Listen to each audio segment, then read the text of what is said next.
Adventures in Time and Space. Transcribed in future tense. Dimension X.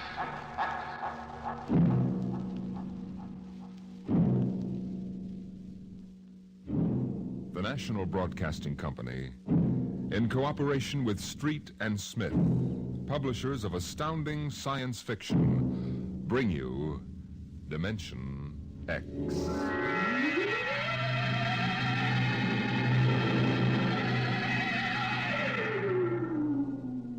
Ralph Waldo Emerson speculated, if the stars should appear one night in 1,000 years, how would man believe and adore and perceive for many generations the remembrance of the city of God? Now, this was philosophically interesting. But on the edge of the galaxy, there is a planet which swings on its orbit in a cluster of 6 suns. These suns hang in the sky above. Never less than 2 shine down through the entire 23.8 hours of the planet's day. The yellow light has burned down on the planet continuously into the past, till the mind of man runneth not to the contrary.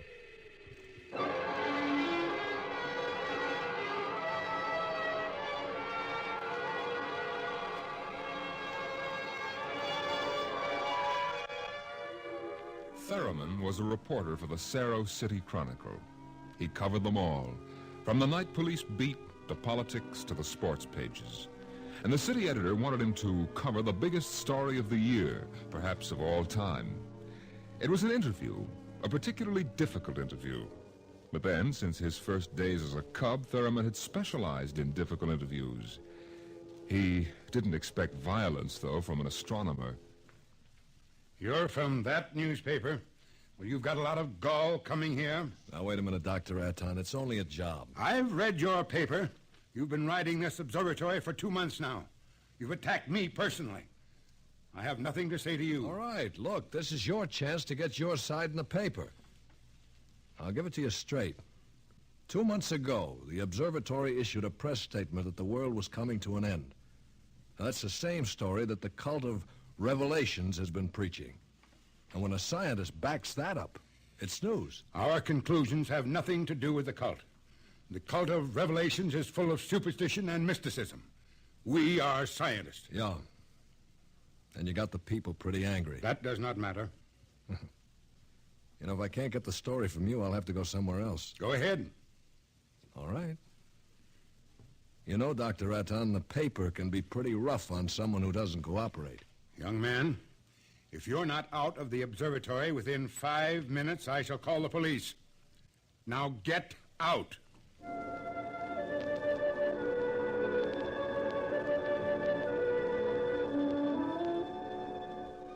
The reporter walks down the long hall from the observatory. The light filters through the high windows, the yellow light of Gamma, the brightest of the 6 suns in the planet's sky. Beta is almost at zenith. Its red light floods the landscape to an unusual orange. The planet's sun Alpha is at the antipodes. And now as Gamma sinks below the horizon, the red dwarf sun, Beta, is alone, grimly alone. It's a short drive from the observatory to Cerro City, and the red light glares from the highway. The temple of the cult stands, hewn from the solid rock of the Dormite Mountains, outside the city. And in the inner courtyard stands Sor, the priest of the cult. Woe to the unbelievers! Their souls will rot with the absence of light. Sor, wait. Your Reverence, please. Please. Tell me, Your Reverence, what will happen? What are you waiting for here? The day of the coming, is written in our doctrine of Revelations.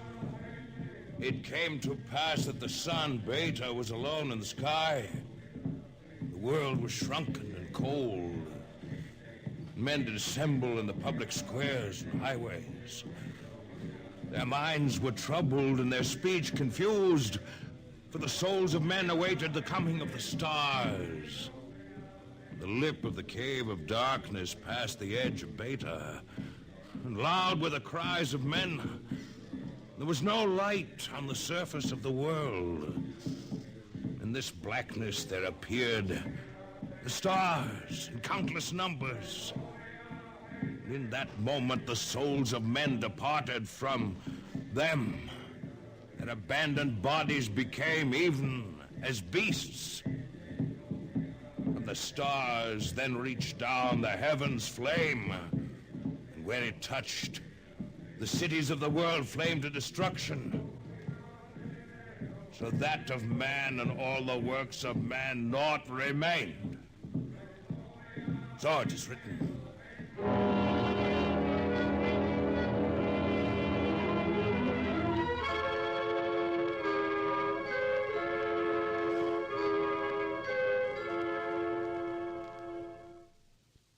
Dr. Sharon, you're the only scientist I could find in the city. Where is everybody? In the hideout. In the hideout? The place bored me. I wanted to be out here where things are getting hot. I want to see the stars the cultists are talking about. Besides, they don't want me at the hideout. I'm too scrawny to survive. Well, wait a minute. What is the hideout? Well, we professors have managed to convince a few people that our prophecy of doom is valid. We've got about 3,000 people. They're supposed to hide where the darkness and the stars can't get at them. We hope they'll survive and leave records. Survive? Survive what? Oh, there are lots of names for it. The cultists have their myths. Oh, yes. What about that? What is there to these myths? As a matter of fact, what is there to this doctrine of revelations? I'm a psychologist, not an archaeologist. How true it is, I don't know. But the cultists say that every 2,050 years, all the suns disappear, and there is a total darkness. And then they say things appear called stars. Of course, men go mad. They mix all this up with a lot of religio-mystic notions, but that is the central idea. Yeah. Well, that's impossible, isn't it? I mean, there are always at least 2 suns in the sky, most of the time 4 or 5. There are not now, only Beta.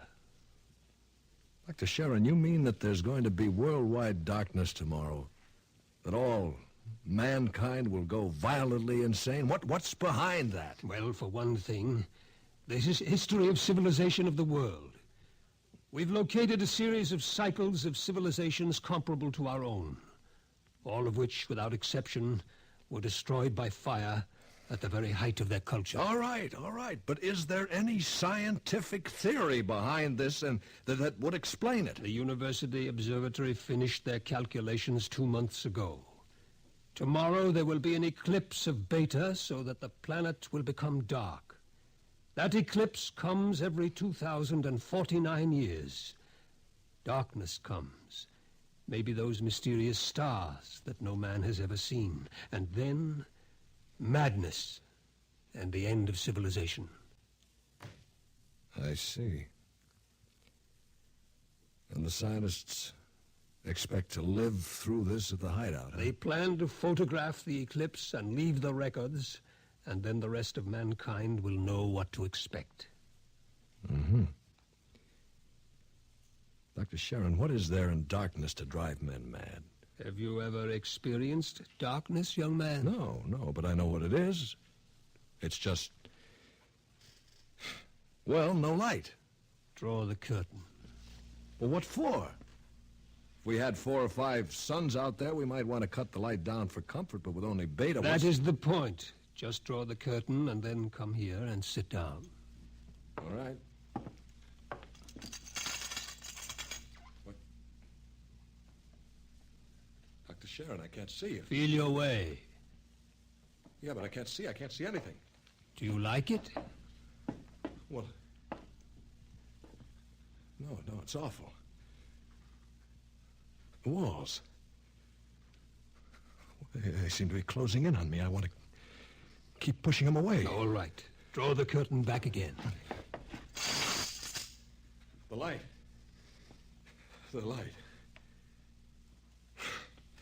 Dr. Sharon, have you got a drink? Right here.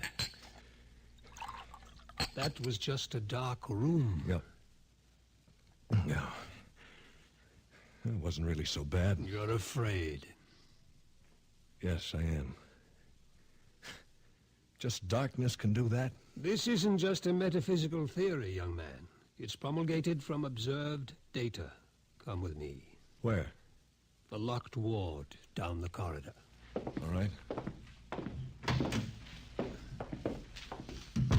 Were you at the Saro City Centennial Exposition 2 years ago? No, I was overseas on assignment. Do you remember hearing about the tunnel of mystery that broke all records in the amusement area? Yeah. Wasn't there some fuss about it? The Anti-Vice Society had it shut down? It was shut down, all right, but the Blue Noses had nothing to do with it. Oh? That tunnel was nothing but a mile-long passage through darkness. You rode in a little car, and it took 15 minutes to get through. Very popular while it lasted. Popular? There's a fascination in being frightened when it's part of a game. Absence of light is one of the instinctive human fears. People came out of that 15 minutes of darkness shaking and half dead with fear. Half dead? I thought there were some deaths. Bad hearts, but that wasn't the big danger. Now, which key is this? Wait a minute, Dr. Sharon. Where are we going? You'll see. No, the heart attacks were actually good for business, but there was something else. Here, I'll show you. I want you to see somebody. Latimer. Latimer? Go away. Latimer, I want you to meet somebody. This is Mr. Theremin. No. No, go away. Hello? He's pushing me. Make him stop pushing me. Go away. I'm not touching him. What's wrong? Latimer is afraid. The walls. They're falling in on me, the walls. I've got to get out. Let me out. You can't go out, Latimer. It's all right. I've got to get out. Let me out. Let me out. That sleeping period, we have to give him a shot of morphine. Otherwise, he'd bat his brains out against the wall. Well, what's wrong with him? Nothing. Nothing but 15 minutes in the darkness of the tunnel of mystery. Oh, Doctor, that's impossible. 1 person out of 10 came out of the tunnel that way. That's why we had to shut it down. Why? Why should darkness do that? It's obvious man cannot exist without light. Longer periods of darkness would obviously be fatal. The scientific theory is that the consciousness of light is necessary for mental activity. Please. Please, doctor, let me outside. Let me outside. Please, I can't breathe. They're pushing me. They're always pushing me. I can't stand them. I can't stand it. There you are, Theremin. That's what 15 minutes of darkness will do. Man just wasn't built to operate without light. There are always at least 2 suns in the sky, most of the time more. Yeah. Just 15 minutes of darkness. Now then, look out of that window. Imagine darkness everywhere. No light as far as you can see. Black. Everything black. And the stars, whatever they are, well, can you conceive it? Your mind wasn't built for that conception. When the real thing comes, you'll go mad completely and permanently. There's no question of it. Tomorrow, there won't be a city left standing in the world. Well, why, Doctor? Why should the cities be destroyed? If you were in darkness, what would you want more than anything else? What would it be that every instinct would call for? Light. And how would you get light? I don't know. You'd burn something, and every city in the world will go up in flames. Shall we go back to my office, Mr. Theremin, and have another drink?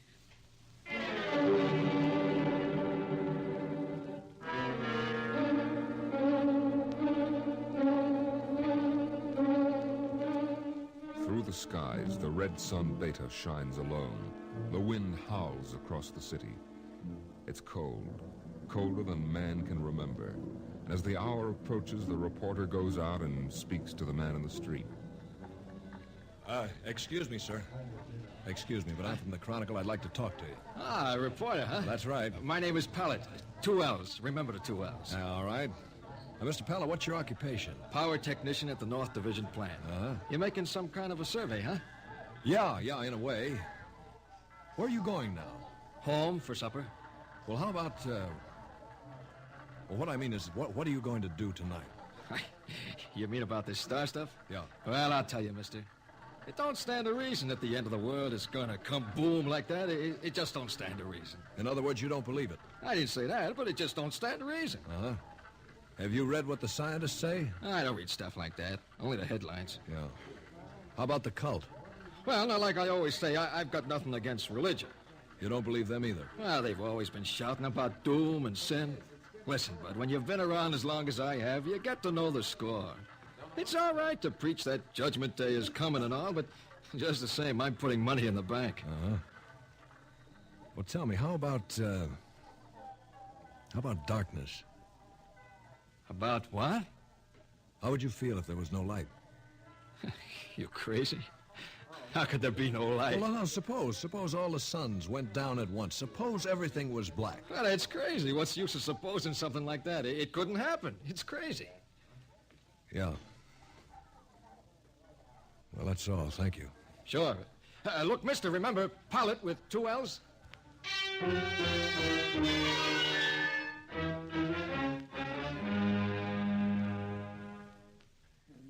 Oh, excuse me, sir, but I represent the Chronicle, and we're conducting a poll to determine public opinion with regard to the predicted end of the world.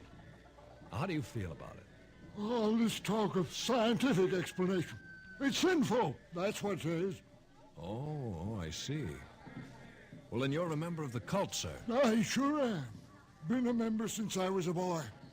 My daddy was a member, too. I've seen the books. It's all writ down in the books. Well, don't you believe the scientist's explanation? Don't need it. Going to save my immortal soul. Going to stay on the mountaintop in a white robe while the stars carry me away to glory. Blessed be the stars. Amen. Well, tell me, what are the stars? The glory, the breath of the heaven, the spirit of the ultimate. That's what they are. Uh-huh. Well, sir, the observatory has announced that it intends to take pictures of these stars. Blasphemy. I sold my house, gave all my money to the poor. Won't need it anymore. Going to heaven with stars. Glory, glory, going with the stars.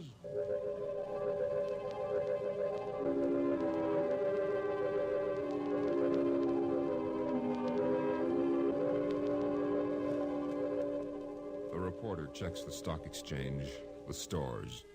Business at a standstill. Doesn't pay to buy anything today, not if the world's going to end tomorrow.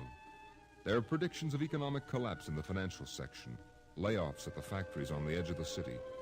And through the streets, the people mill and turn, unsure, crying in fear or shouting with bravado. But the story isn't here in the city. And so as the hour approaches, the reporter goes again to the observatory high in the hills. Now, look, Dr. Ratton, if you are right, if the world is going to be destroyed, what's the difference if I stay here and observe and take notes? Well, nothing, I suppose, but you'll be in the way. We have work to do. All right, if I stay out of the way. I can't be bothered with you. Now, you'll have to leave, Mr. Thurman. Hello. Hello. Oh, hello, Dr. Sharon. This place is like a morgue. It's freezing outside. The wind is enough to hang icicles on your nose. Beta doesn't seem to give any heat at all. It's so far away. Why aren't you in the hideout, Sharon? Me? I'm part of the race that isn't worth perpetuating. Who's got a bottle? There will be no alcohol today. It would be too easy to get my men drunk. I can't afford to tempt them. Well, all right, Thurman, you can stay, but keep out of the way. Well, thank you, Doctor. Well, gentlemen, I think it's time we took our positions. The observatory dome is up these stairs. Yes, sir. After you, Doctor. What's Up that? the dome, quick! What is it? The plates, the photographic plates, they're all smashed. There he is, a cultist. He's going for the telescope. After him! I've got him. It must be destroyed. It must be. It's all right, it's all right. He didn't harm anything. Let him up. Well, that's the high priest, Dr. Ratton. Soar is his name. I was talking to him yesterday. What do you want, Soar?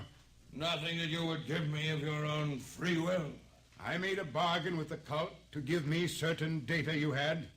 In return, I promised to prove the essential truth of the creed. There was no need to prove that. stands proved by the doctrine of revelations. I offered scientific backing for you believers. You made of the darkness and the stars a natural phenomenon, removed all its real significance. That was blasphemy. The facts exist. Your facts are a fraud and a delusion. How do you know? I know. I suppose you think in trying to warn the world against the menace of madness, we are placing souls in jeopardy. Well, we have not succeeded, if that makes you feel better. Your devilish instruments must be destroyed. We obey the will of the stars. Someone call the police in Cerro City. There's no time for that. Let me handle this. The eclipse is only a few minutes away. Look, Saw, will you give your word of honor to cause no trouble? I will not. Listen, just as soon as the eclipse starts, we're going to take you and put you in a closet with the door closed, and you'll stay there. Then you won't see the darkness, and you won't see the stars. And that means the loss of your immortal soul according to the cult. All right now, will you give your word of honor? You have it. You will all be damned for your deeds of today. Look, cameras. Yes, sir. Check the exposures carefully. We will, sir. You're shaking, Mr. Theron. Well, I don't feel very well, that's all. You're not losing your nerve? No, I'm just not used to this. You could probably make the Now, hideout. look, I've been assigned to cover a story and intend to cover it. Professional honor? Yeah. And I'd give my right arm for a bottle right now. I need a drink. Oh, what's that? The cultist. That's the doctrine of revelations. Well, I don't understand it. He's chanting some old cycle language. The doctrine of revelations was originally written in it. There are probably 2 million people in Cerro City who are trying to join the cult. One gigantic revival. Dr. Sharon, how do the cultists manage to keep the doctrine of revelations going from cycle to cycle? If everyone goes mad, who wrote this doctrine? There are some people who don't see the stars, the blind. They would have memories, and that, combined with the confused, incoherent babbling of the mad, form the basis for the doctrine of revelations. The cult will be riding high down there in the city. I hope they make the most of it. Dr. Sharon, I've just heard from Hideout on private line. They're in trouble? They are safe, but the city is in shambles. You have no idea. It'll get worse. What are you shaking about, Doctor? How do you feel? You don't understand. The cultists are rousing the people to storm the observatory, promising them salvation, promising them anything. How long till the total eclipse? An hour. I'm going to check those cameras. It's a gamble. It'll take time to get a mob out here. If the darkness comes first, we're all right. Look at Beta. Yeah. It's cut in half. It's getting darker. An interesting phenomenon. My collar's suddenly tight. Are you having any difficulty in breathing? No. Why? Difficulty in breathing is one of the first symptoms we've experimented. I'm cold. It seems to be getting colder. We'd better keep our minds on something else. Yeah. One of the astronomers has a theory about the stars. He thinks they may be suns that are too far away to see in the light. He developed a fantasy about a planet revolving around one sun. It's a mathematical possibility. Of course, there couldn't be any life.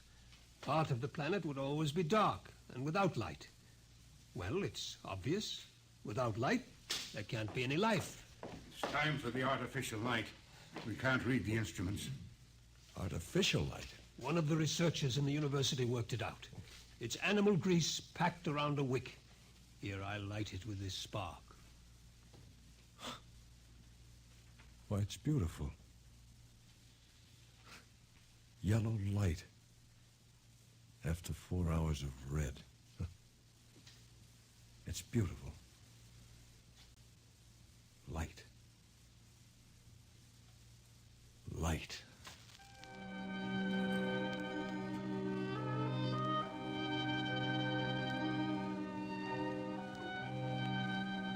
The dome is quiet. The priest in his yellow robe sways slowly as his lips move in the ancient tongue.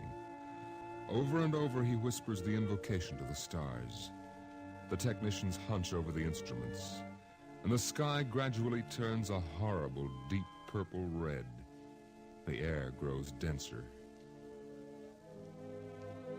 dusk, like a palpable entity, enters the room.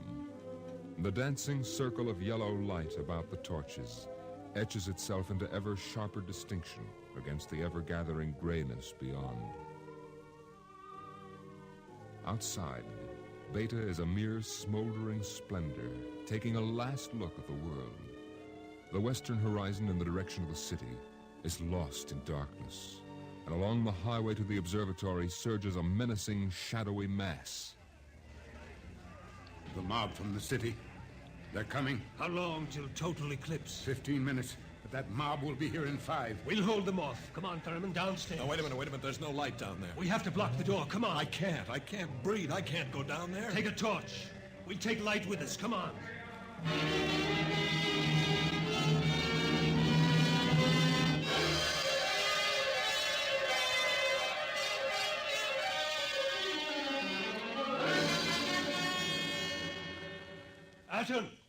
Atten! I'm here. Did you bar the door? They won't get in. All right now, everybody. 1 minute till totality. 1 minute. Just before totality, I'm changing the plate. That will leave one of you for each camera. Now remember, if you feel yourself going, get away from the camera. It's dark. It's getting dark. Sharon, where are you? I can't see you. I'm Sharon! right here. 30 seconds. Look out, the priest. I can't see him. And the wicked shall perish, and the souls of the true believers shall be transported in glory to the stars. You can see him against the torch. Don't let him get to the telescope. From the stars there reached down a heavenly flame, and where it touched, the cities of the world flamed to utter destruction. Grab him! I'll take care of him. The world must be destroyed by the stars. I got it! 5 seconds to totality. 4, 3, 2, 1.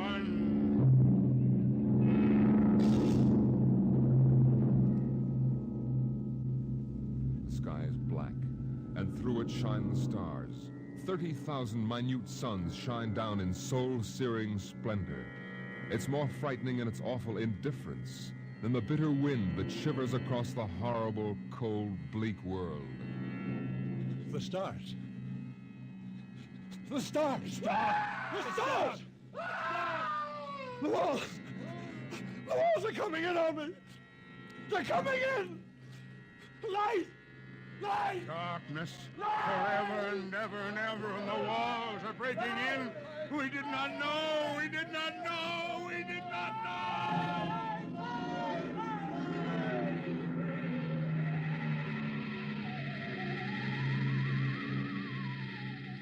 On the horizon in the direction of the city, a crimson glow begins growing. 1,000 fires strengthen in brightness that is not the glow of the sun. 1,000,000 fires, as a world mad in the darkness screams in terror for the light.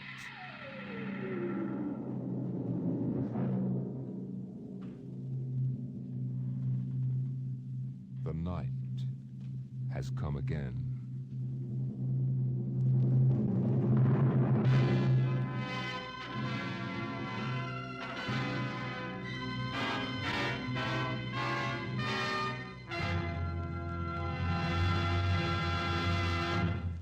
You have just heard another adventure into the unknown world of the future.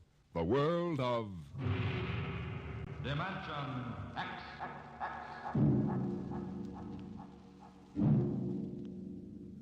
With this program, Dimension X concludes the present series. We hope to return to the air in the near future. Watch your local newspaper and listen to your local station for the resumption of the series.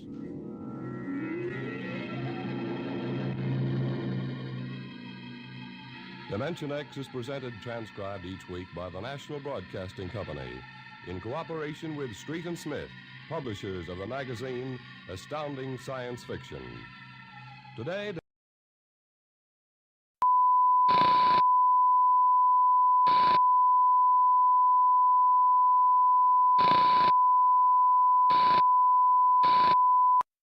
Check, testing, 1, 2, fuck it.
Good morning. How are you? Look at this. It's all about the orange. It's all about Vienna, Vienna. It's, good morning. It's Tuesday. It's Television Tuesday. It's totally Television Tuesday. As you can see, I'm on the television behind me because, that's where I like to be, baby, on the TV. So how are we this morning? I am wide awake with no sleep. Thank you very much. So how's it going there, people? Back from Los Angeles. Went to Los Angeles last night. Had a fucking blast. I never felt so special in my whole life. Seriously. El Cid is an awesome place. Flamenco restaurant out there on Sunset Boulevard, which is why I'm wearing my Tower Records shirt from last night still. And I got a shirt surprise. Hello. Fucking awesome last night. My daughter kicks ass. She knows how to pick a band. 3 ringers last night, as well does Pete Wentz. Thank you, Pete. Those great 3 bands that are on your label there. Fucking awesome shit, dude. Fucking awesome, man. Thank you. Thank you to Pete Wentz and his girlfriend Megan and family and friends, and especially El Cid out there on Sunset Boulevard in Los Angeles. Thank you to the first act was unfucking believable, was phenomenal. Jay, Vienna, Vienna. The dude just fucking killed it. Just absolutely fucking killed it. I'm watching this and I'm going, what the hell where did this dude come from? Oh my God. It was just, it took me right back to high school, dude. I swear to God, I felt like a high school kid again. It was so fucking bitchin'. It was so fucking bitchin'.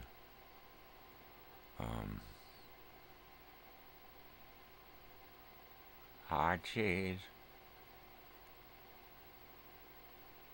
Hot cheese. Yeah, I am totally just like, got to hook up with Pete Wentz from Fall Out Boy last night. That was neat. I got to talk to his girlfriend. She's fantastic. She is the coolest human in the world next to Pete. I don't know which is better.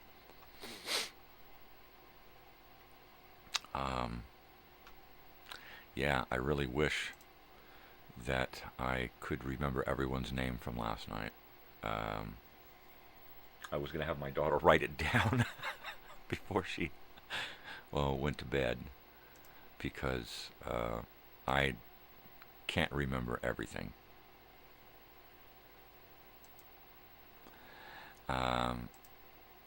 It's just the way it is.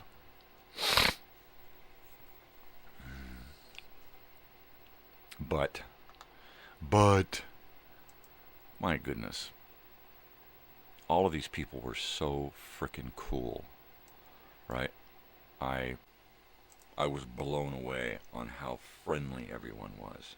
In my day, it wasn't always like that, right? People were nice, but a lot of times they were standoffish. You know, you know somebody, you got a reason to be here. Get this guy out of here, man. And there was none of that. There was none of that shit. Everybody was just so fucking cool. Yeah. I'm moving a couple of photos over here right now so that we can kind of have a little fun. Yeah, I'm just totally blown away. Totally blown away. Yeah, baby. Oh, yeah, honey, baby child. All right, so boot up some photos from the weekend. Sunday or Saturday and last night. Wow. Yeah, I'm still just about to cry.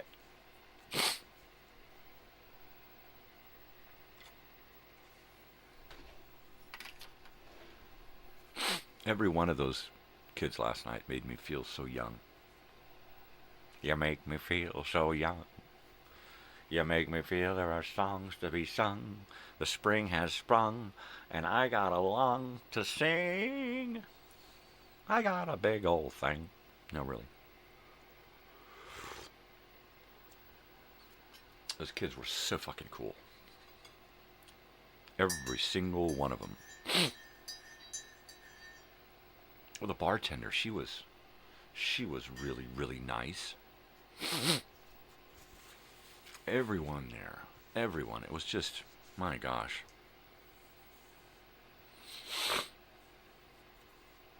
And my daughter and I accomplished everything we wanted to accomplish. We'll get more into that later. Right now I'm gonna have a little bit of a edible situation here. Because I smoked just about all of my weed already, and I haven't had a chance to get to the pot shop. And I usually do that on Mondays. I usually go to the pot shop on Mondays. I was busy yesterday. Last night.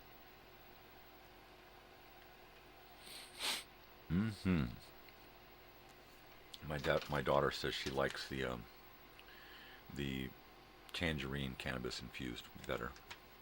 My daughter is an adult, so she's a university student. She kicks ass.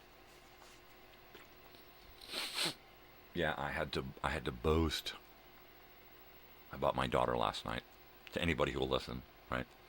My daughter brought me. She's going to university. She's awesome. She loves you guys. I love you guys. Yeah, it was pretty cool.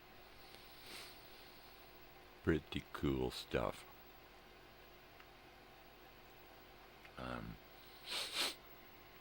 After the end of the year, I am going to be working on my photo wall. Oh, I blunk. I'm going to be framing photos. Yeah.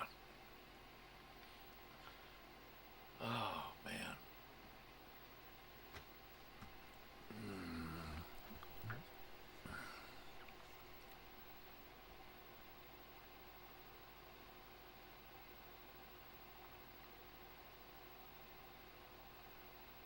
God, I wish I could remember their names. Right? Kids were so fucking cool.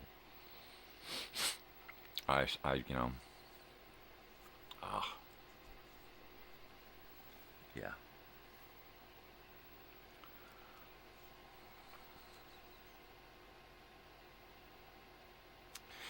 Pete's girlfriend recognized me. She says, I recognize you. You were at the tennis. Of course, looking at myself in the mirror, how could you not recognize me? It was a given. It was pretty easy. I told my daughter, yeah, they're going to remember me. I'm pretty unforgettable. And of course, I was right.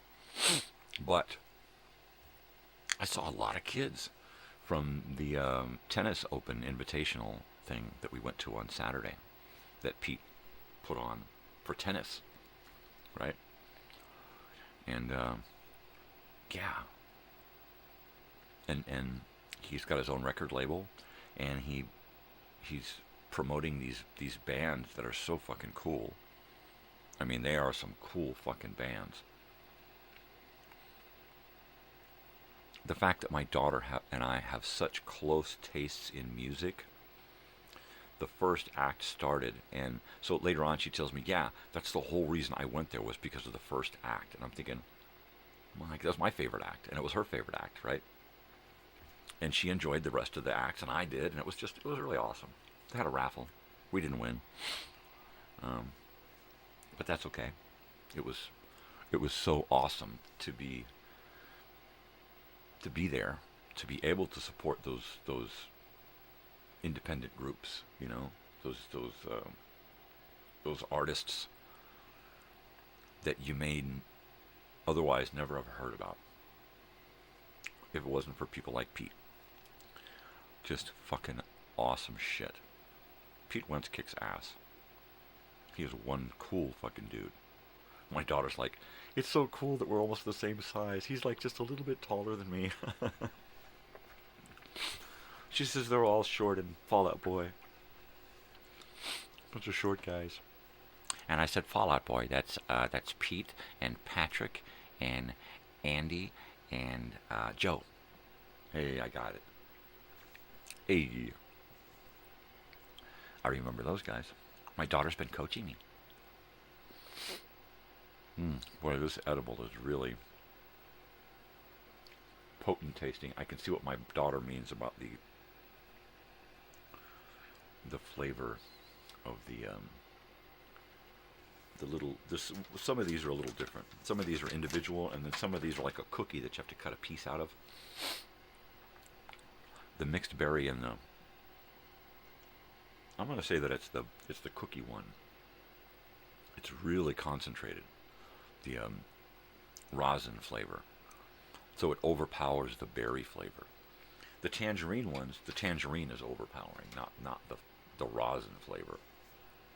So I'll probably have to get more of them individually cut ones, the little drops, little gummy, individual gummies.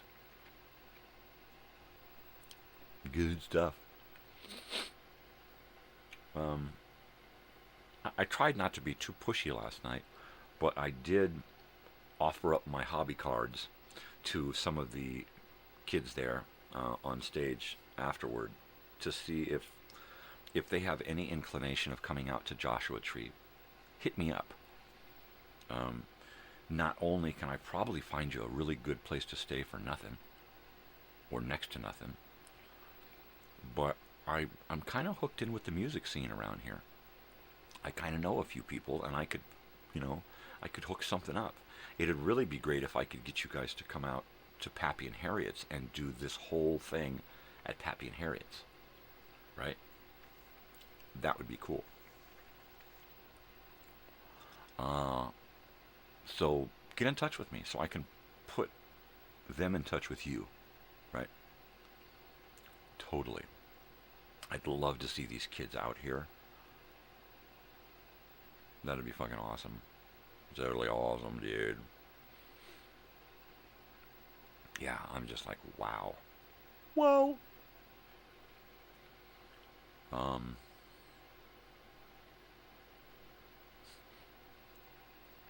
I want to get into it more, but I want to make sure that there's somebody here, because I don't want to just talk to myself about this stuff. This is some fucking cool stuff. I got pictures and props and stuff, all kinds of cool stuff. You see that? You see that right there? That is just a little piece of my shirt that I got. So I am going to put that shirt on in a little bit and show you. Wow. Wowzers, man. Last night kicked fucking ass. I mean, and it was the usual thing. The beginning of the day, I'm like, oh, there's no way in hell I'm leaving the house today. I just felt like shit. I ate a bunch of gummies in the morning, and I felt a little better by noon, but I was too pumped up to lay down and actually sleep and get a good nap. So after just kind of flopping around for an hour, I got up, had a shower, had a burrito, and we bailed. And we thought we might have gotten out of here a little late because we didn't leave town after getting gas and bank and all that shit, getting the pictures. We didn't get out of town until 4. And so we got there at about 6:30. Luckily for us, we found a spot right on Sunset Avenue, right outside El Cid, right between two cars. right? And I was in a little tiny car, so it was really easy for me to just whoosh, just get right in that spot, right? And then we got there early enough. It was first come, first serve, which means once they hit capacity, they're not going to let anybody else in. They'd let a lot of people in, though. We were in line. We got in the end of the line. By the time they opened it, we were at the beginning of the last third of the line. It was pretty big. And it was great. We actually reserved a booth in the back of the restaurant, so you could see the stage. There were 3 big booths, and we had one big giant booth reserved all to ourselves. I even offered a lady a seat because she was juggling her purse and a plate of food and a drink and trying to do all of this while trying to get the food from the guy. And so I said, "Oh, you're killing me. Please sit down. You and your juggling act." I said, "Just sit down and eat, please." And she did. She sat down and she ate. And then I looked up a little while later after my daughter had come back, and she was gone. She was back out in the crowd. But she was my age. So that's why I said, "Hey, you're killing me, lady. Sit down." Ah, jeez. Really funny. Pete showed up right after the start of the first act, Vienna, Vienna, and sat in the back like an expectant father with the clap, just sitting in the back watching.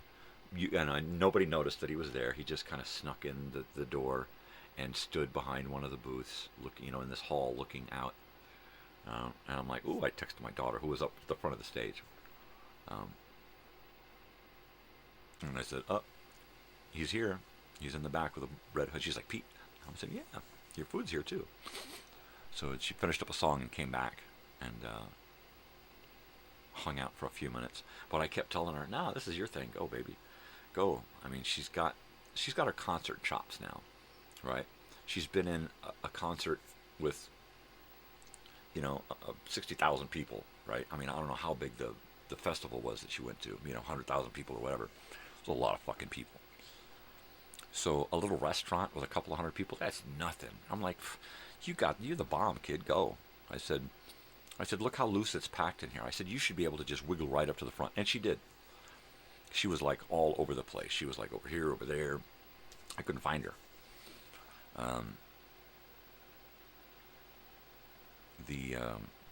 The entertainment is really accessible because they have a dressing room across the hall that you go to for the bathroom, and then there's a door that goes up onto the stage. So there's like, "Hey, where's so-and-so? I think he's over there. I think he's out selling his junk." And I was like, I kept going into the back, and there was like, "Hey, it's that dude again."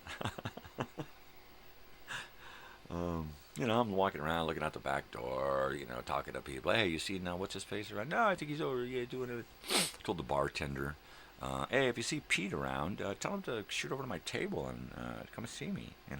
But I went and saw him first. So I told the lady, "Hey, never mind, I saw him." It was just really neat. I felt like a kid again. I felt like I was in high school, I felt like we were in high school traveling to LA to see a band that was playing, one of our local bands, because we did that. And that's what it felt like. It was so cool. Well, I got that edible down. And it is a sativa, I believe. So I should get a decent buzz off of this.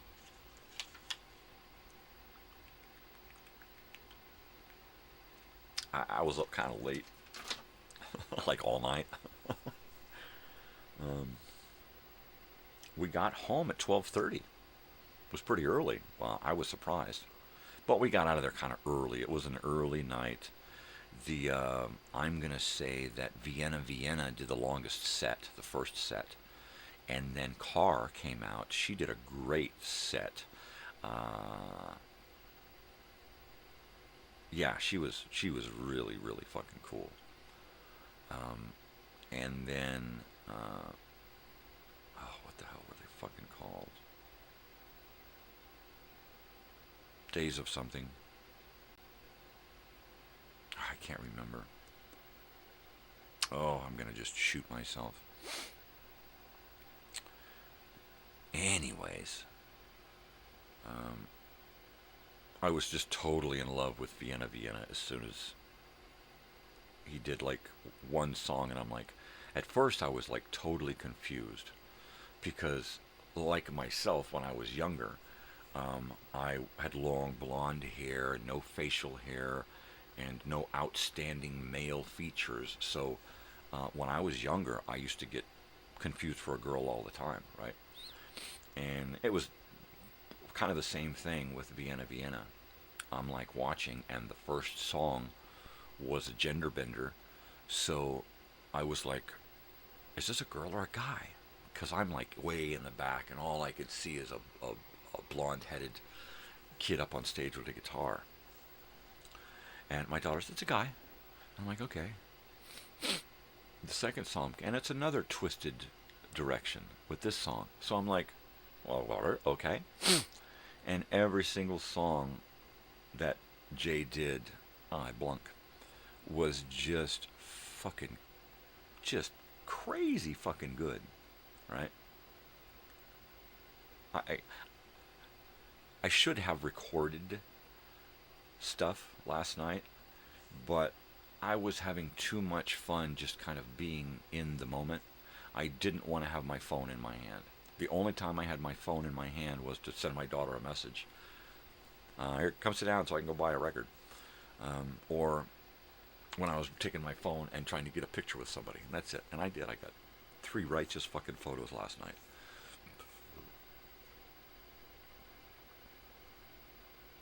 And I really hope that these kids get in touch with me, especially if they have any thoughts of coming out here to Joshua Tree, right?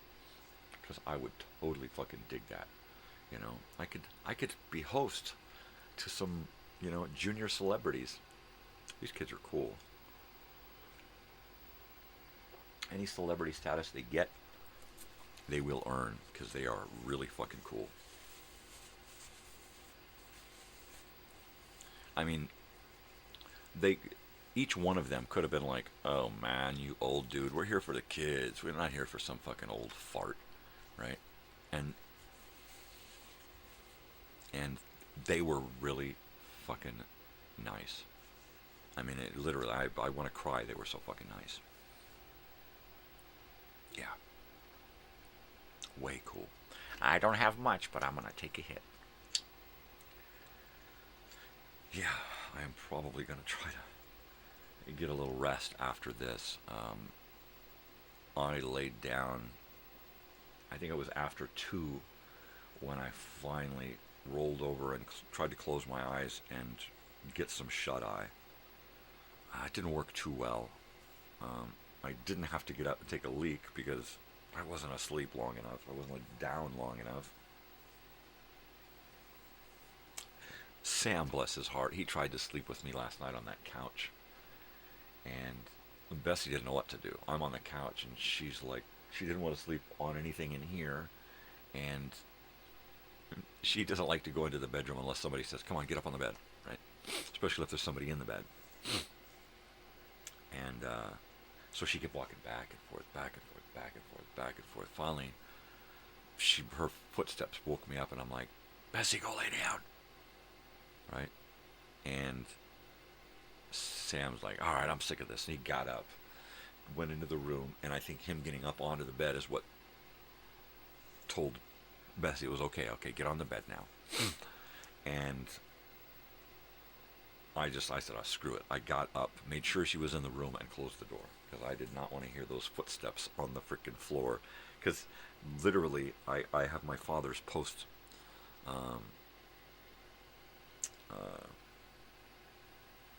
PTSD, right? And you can inherit you can inherit PTSD from somebody that you live closely with, whether it be a spouse or a parent or a loved one or whatever, roommate. You can inherit that to some degree. Not what they have, but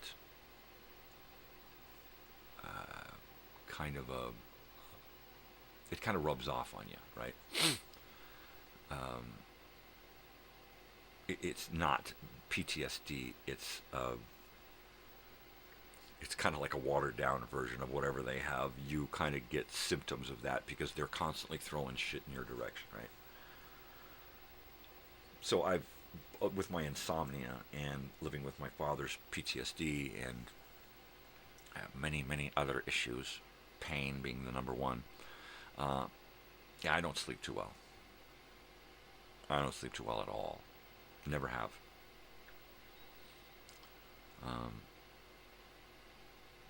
So last night was none too different. I just kind of flopped around.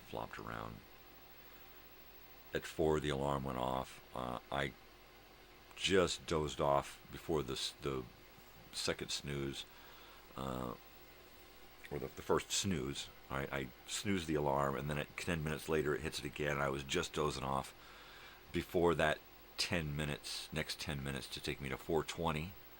I just said, fuck it. I threw the blanket off. Just as I threw the blanket off and sat up the alarm, I hit the alarm. And I was up, wide awake. My goodness. Wide awake.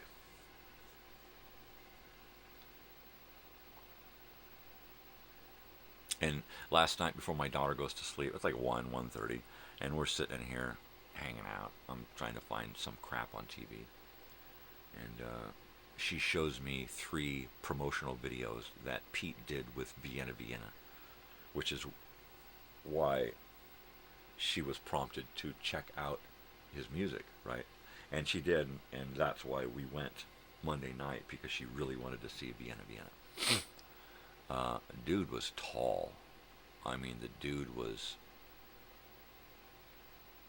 6'3". It's taller than my brother, at least as tall, if not taller than my brother. Long, blonde, wavy blonde hair. Reminded me a little bit of myself when I was younger. Of course, not as tall. I was a little taller. I've shrunk a little bit over the last 10 years. Yeah, I'm a mental midget. Yeah. But wow, I'm still just blown away over that whole night. I felt so special from beginning to end, right? I mean, the fact that my daughter wants me to go with her. Yeah, I'm her ride, right? But she allows me into her world. We talk about music. We talk about things. We talk about school and life and the future and the past and everything. It's just, yeah. Last night was really, really cool. It was a great daddy-daughter date. It was fucking awesome.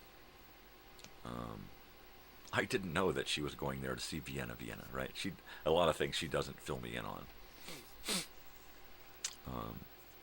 Had I known, I would have said, dude, you got to come meet my daughter, right?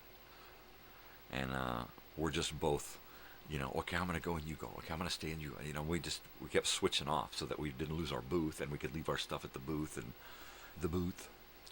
Yeah. Good old John Wilkes.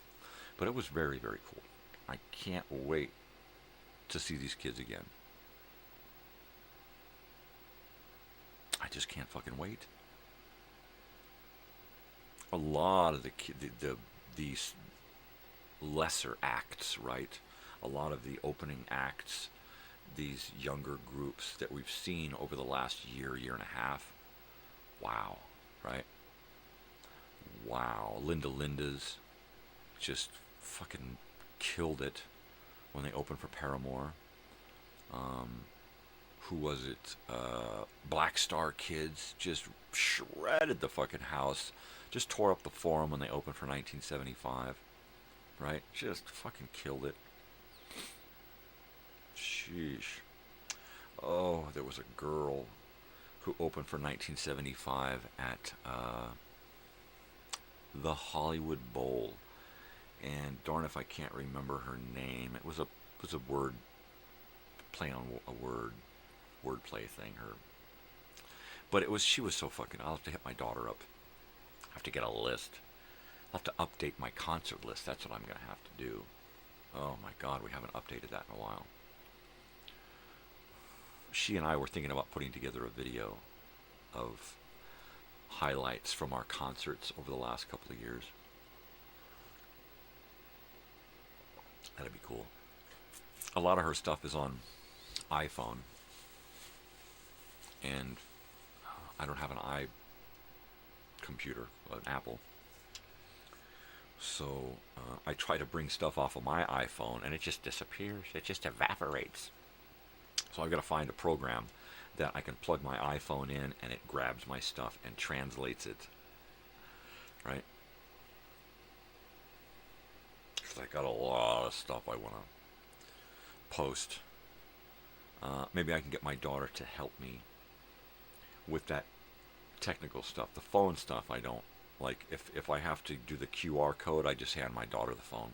If I have to do anything where I got to scan something or purchase something, like, right there, I give it to my daughter. She does the Venmo thing. She does all of that, you know. I'll just look at her and say, can you do that for me on your phone? Because I don't know I don't have any of that on my phone. And I don't. My iPhone is really basic. It has nothing on it. No apps. I didn't load any apps. I haven't even finished the setup on my fucking phone. It's ridiculous. Those fucking kids, man. Fucking kids are awesome. Pete's got great taste in music.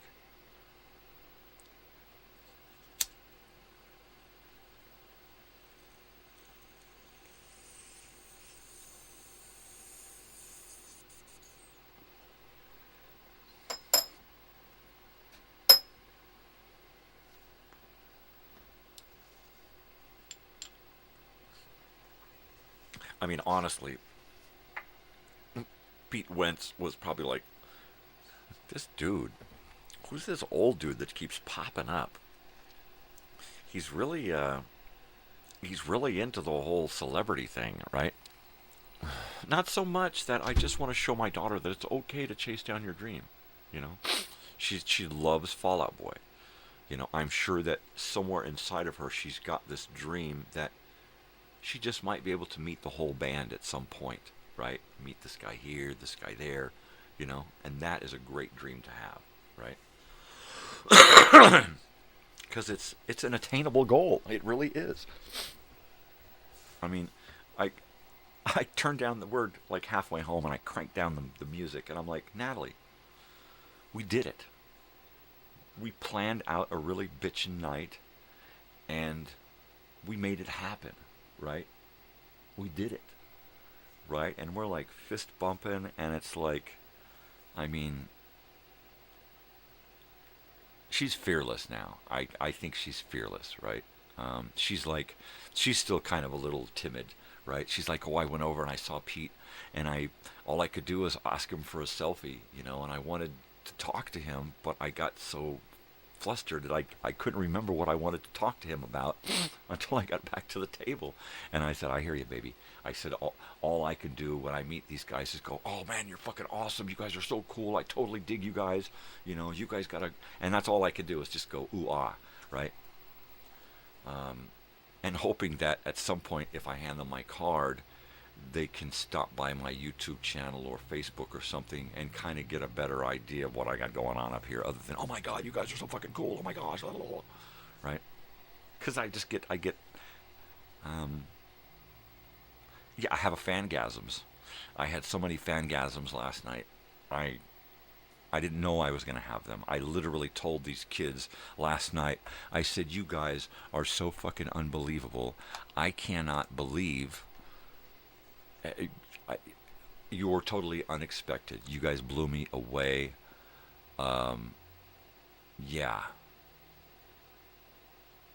This is back in the dressing room, and I poked my head in and expressed my great joy that the great joy that they had brought to me with their music. And I was just like, you guys are the coolest. You guys are Once again, all I could do was fangasm. And so I fumbled into my pocket and I pulled out some cards and I said, here, if you guys ever get to Joshua Tree, you came from Joshua Tree? My gosh, that's a drive. If you guys ever get to Joshua Tree or you just want to come out and hang out, you have to contact me because I will get you guys a place to stay. Okay? Right in town, you know? And it's like, please, contact me, you know? Hell yeah, let's do this. Not only that, but I know a lot of the music scene around here. I blunk. There's a lot of very, very cool people out here. And if I can bring more cool people out here, I'm gonna try.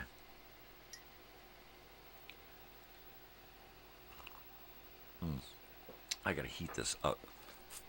Somebody say something. Somebody send me a message, and I'll do something. I will. I'll do something funny. No, really. Tell me.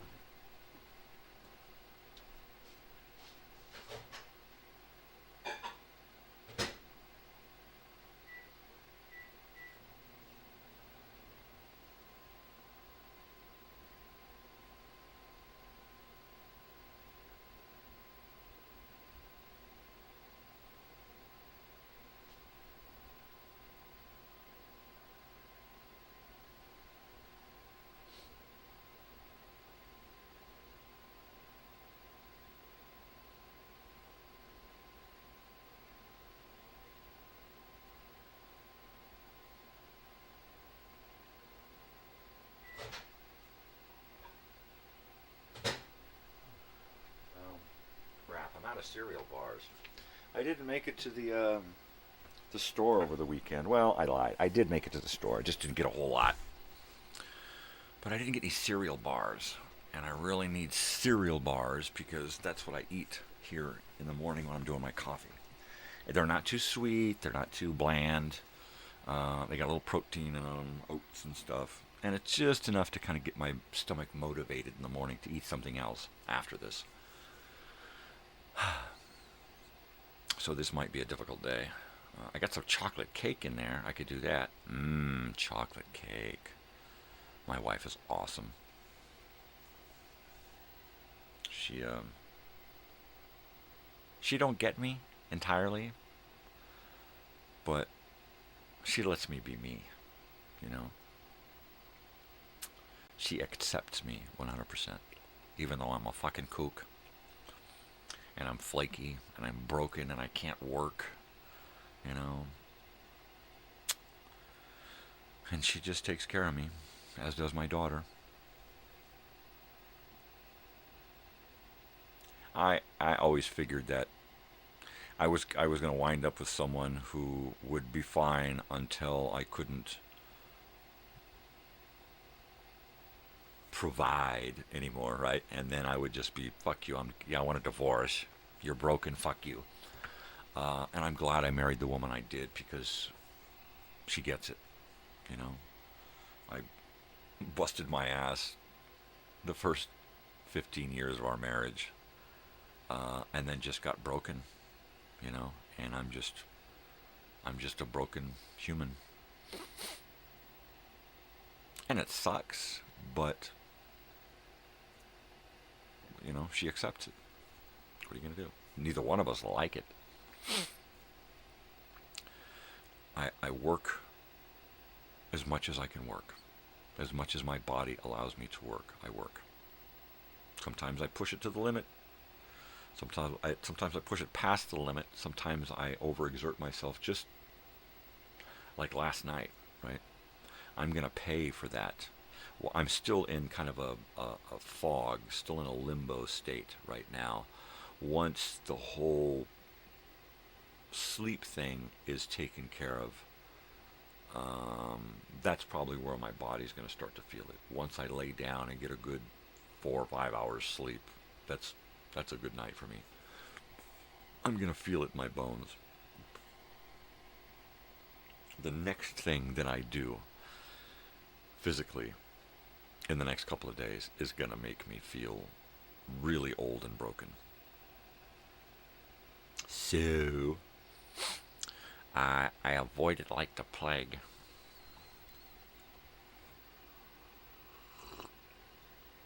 Oh, yeah.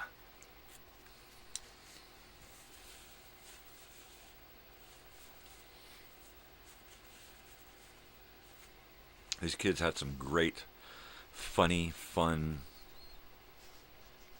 real messages in their music and in their stage performances.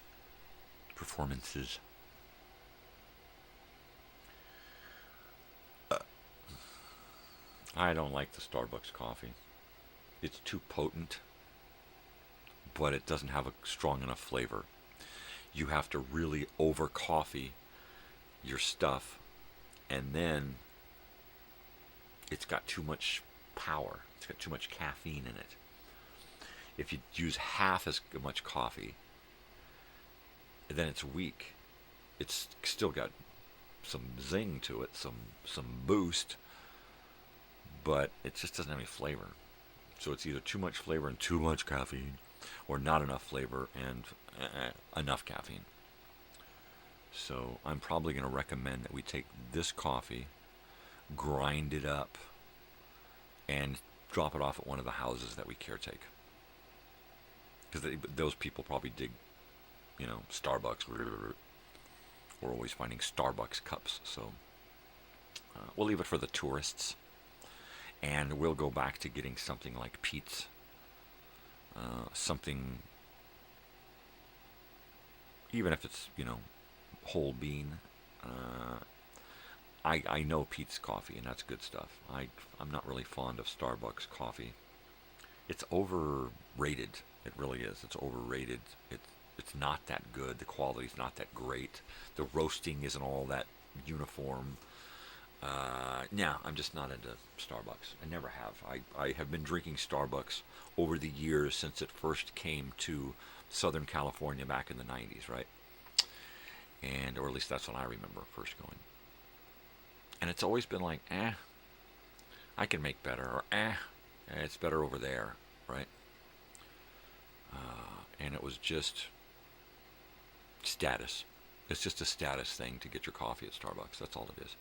I get my Starbucks coffee, I'm going to get my Starbucks. And it's like, okay, so you're going to pay twice as much for crap coffee? Go for it. And that's what this is. It was cheap. That's why we got it. It was cheap for a big, giant bag of whole beans. It was cheap. $10. And, no, I'd rather spend a couple of bucks more and get better tasting coffee than this crap. It's just crap. It's crap, man. Don't fuck with me, man. I'm here to pump you up. I'm going to pump you for the crap. Yeah. Oh my God. Oh. Alright. This person I'm totally in love with. From last night. Jay, who is Vienna, is just the most awesome guy in the whole fucking world. I love his smile. I love his persona. I love his aura, right? He is just the sweetest fucking person in the world with great music and a great message, and most especially a fantastic fucking smile. The smile just makes you feel so fucking happy. I love to see this kid fucking smile. Yeah, it's so fucking cool. Thank you very much, Vienna. Jay, thank you, Pete, for finding this kid and bringing him to us. If you get a chance, watch the videos of Pete Wentz and Vienna. Fucking hilarious. They need to keep doing videos. I don't know who helped them do the videos, but they need to keep doing the videos. The videos are fucking hilarious. They're really good together. They're different, but they're funny, and they're fucking Jay here is just got the fucking most awesomest fucking sense of humor, right? self-deprecating. Is that how you pronounce that? Self-defecating. Just a fucking sweetheart of a human being, right? I can't wait to see this guy again. Really. Just fucking wow. Thank you, Pete. Thank you, Pete. So, I went and got Jay's CD and had Jay sign it. And I wish I could play some for you, but this kid on the guitar is the fucking shit.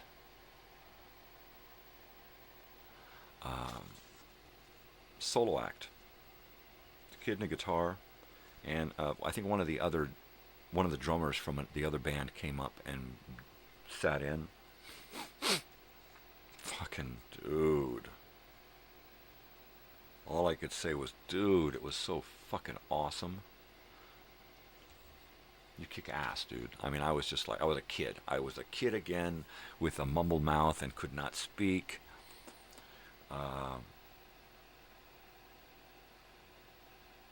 Yeah, it's actually, the cover of this looks like a green screen photo session I did with myself. It kind of does. That's funny. Yeah.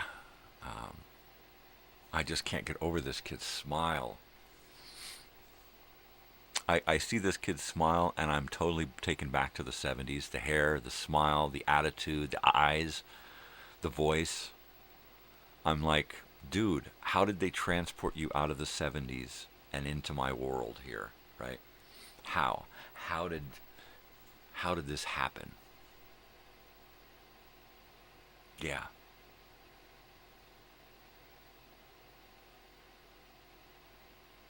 Looks like it's outside, doesn't it? This is inside, but it looks like it's outside. Or was it outside? No, it was inside. No, it was outside. I couldn't tell. I couldn't tell you. This place was inside, outside. You went in the door and then went down these stairs that were outside, right? And then into the outside bar and then into the inside bar. It was really weird, but it was very, very cool. I got the CD signed and talked to Jay, and then, walked off in a daze, in a fangasm daze, and forgot to get a photo. And so I had to hunt Jay down later on and ask for a photo. And we did this, and Jay is squatting down to my height, so he's much taller than that. All right, I'm 6 feet, and he felt like he was 6.5 foot tall. Right, just this, just towering, smiling figure. It was just beautiful. It was a great thing. Yeah, I was just wow. Yeah. Oh, man. Out in L.A., right on Sunset motherfucking Strip. So Jay was the first act.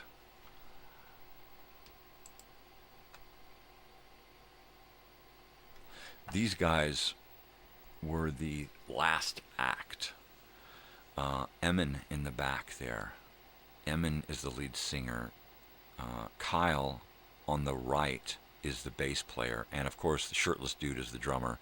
Damned if I can't remember his fucking name. It's when they have a common name that it's hard for me to remember. Joe or Kyle or Jay, or of course these are names that I remember from last night. But what was it? James, Scott? I don't know. I'm just glad I trimmed my beard and made it look semi-presentable. But it's a hell of a beard. And I think out in the world, the beard is my defense mechanism to keep people at bay, to keep them away from me, because they don't want to talk to some crazy-looking dude with a big beard and crazy eyes and stuff. But when I get into a situation like this, with different people, people that I'm used to, the thing that is my my wall, the thing that keeps people away from me, is now becomes inviting to people. Hey, dude, cool beard, man. And it's totally a flip-flop, you know.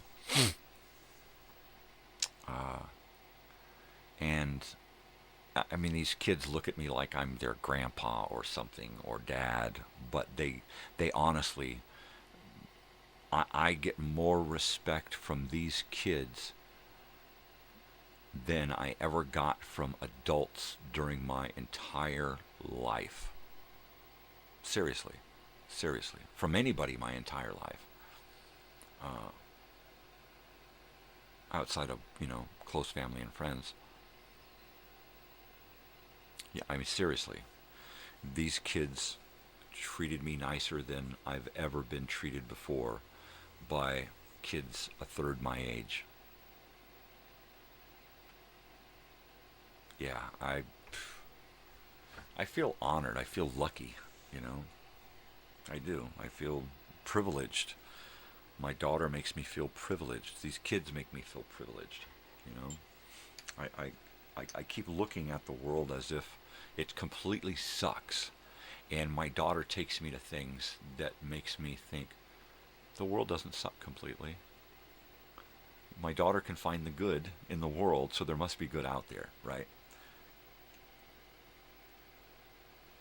Yeah. Wow. These kids are just too much. So we got,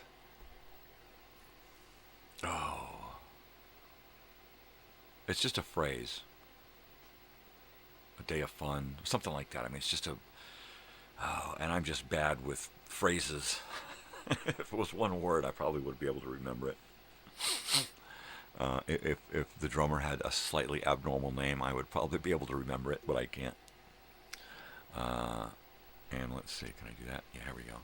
So here is Jay, Vienna. And he's like, dude, my name's Jay, what's yours? And I was like, wow.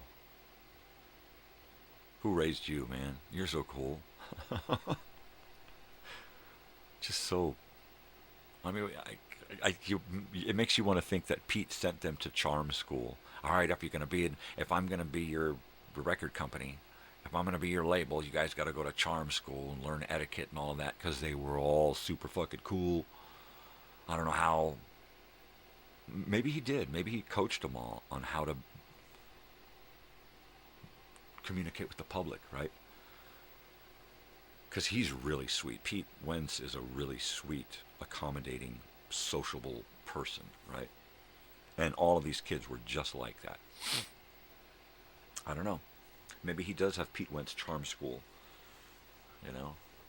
for young artists. And if so, fucking A, right on, dude. You way to pick them. And if not, if these kids are just like this because that's the way that we're raised, right on, moms and dads is right on, kids, just for being fucking cool.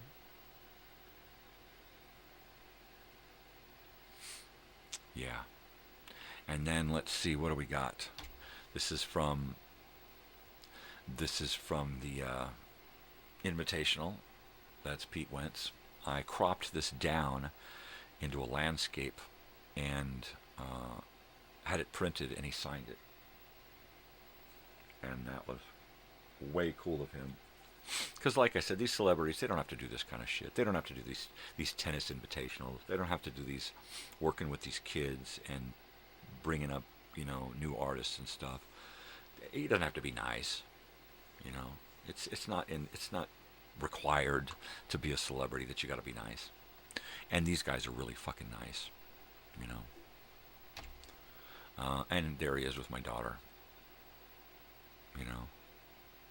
And he was just so really sweet to her. Of course, he's got kids her age. I hear a dog situation. I better go check it out. I have to go punch out.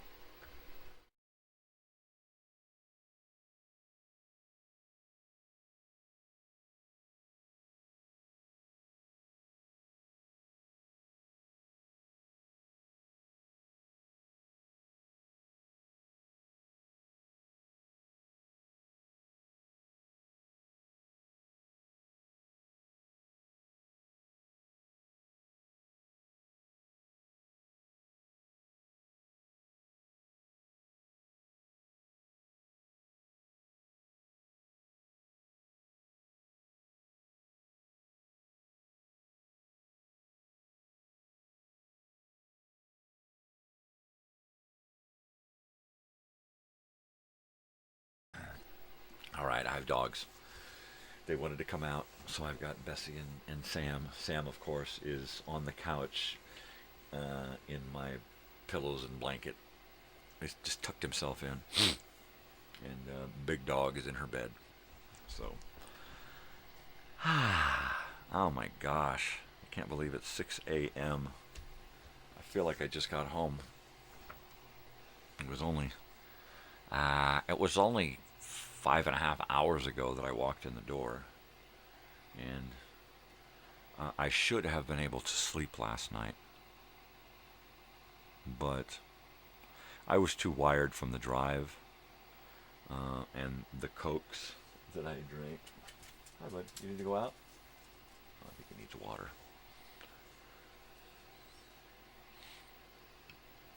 Oh, and we didn't plan on stopping by In-N-Out last night, but we did.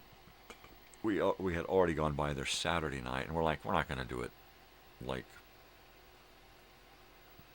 almost 2 nights in a row. And so we're both on the way out there like, no, let's just grab something. Let's just eat there. Let's just grab some food there. And so I ordered chicken tenders and fries. They were really good, but we were too amped up to eat the whole thing.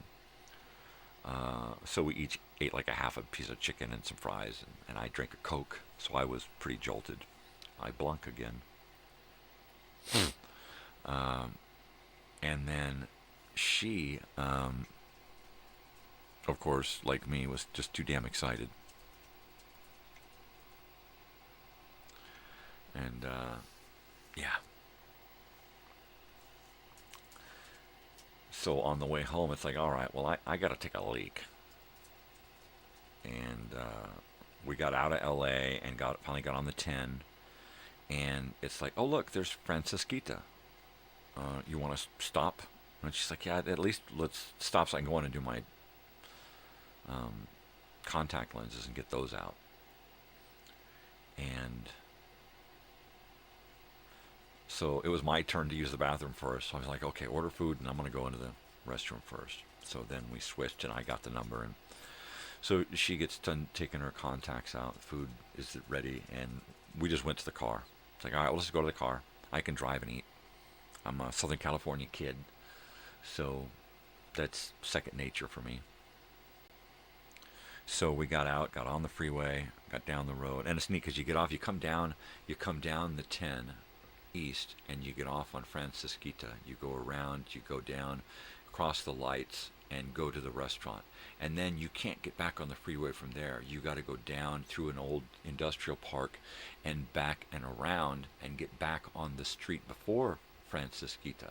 So every time we get off there, we do the In-N-Out loop, getting back on the freeway, where you pass In-N-Out, you get off the freeway, you go to In-N-Out, you go through the industrial park, you get back on the freeway, and you pass In-N-Out again. The In-N-Out loop there in, what is that, Azusa? And so we got a couple of cheeseburgers and fries and a Coke. Of course, another Coke, because I got to get amped up on the way home. And come on, Sam, come lay down. Sam, come on. Get up. Get up on the couch. Come on. Get up. Come on.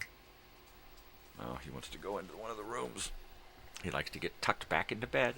I'll be right back. No, really. I'll be right back. You want to get into bed?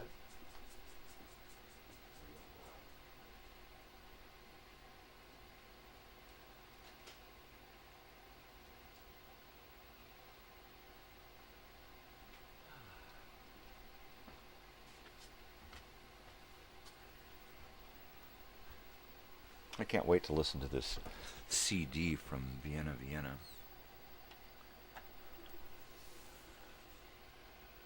If it's anything like the live performance, I'm going to love it.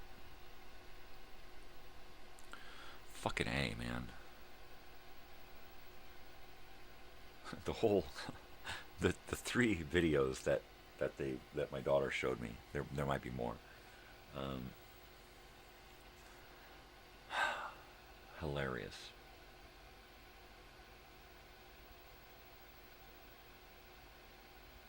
Just absolutely freaking hilarious.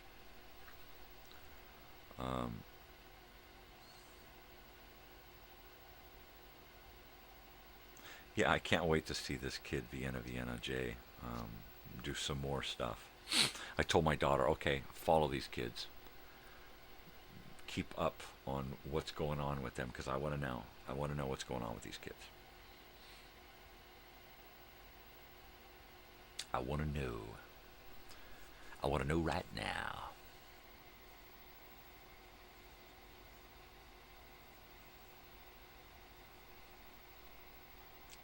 And you know what? I think I will. I think I will get whatever I can information and pass that along to Pappy and Harriet's and see if I can work something out, right? Get some connections made. Because they just had an emo night out there, and this music is similar. It's only rock and roll to me. That's all I can say. It's just fucking rock and roll. It's all rock and roll. You can call it what you want, emo, grunge, pop. It's just rock and roll, man. It's just fucking rock and roll. And last night was some pure ass fucking rock and roll. Those fucking kids just fucking killed it.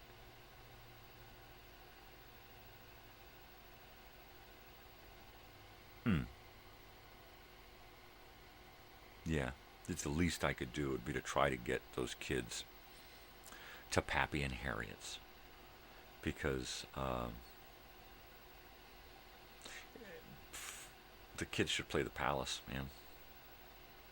Pioneer Town Palace. A lot of great names have played there at this place.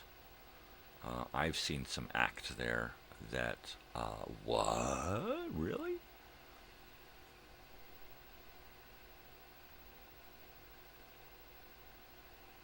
Yeah, way. And there's a little boy. You coming back to hang out with me? Upshy. Come on. Now let's see what he wants to do. You want to get in bed? Come on, Sam. You want to get up here? He wants to go over here. Okay.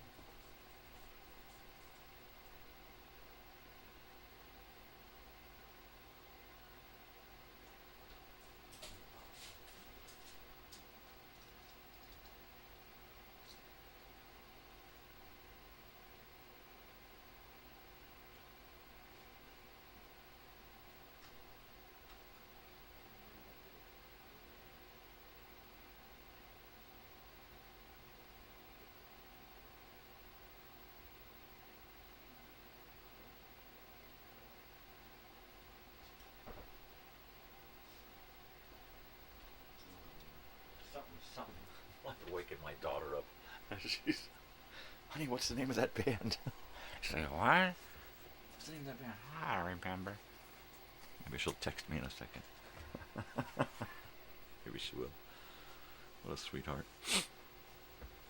So, Dad, you and your YouTube. You and your damn YouTube show, Dad. Leave me alone. I gotta be me. And this is me.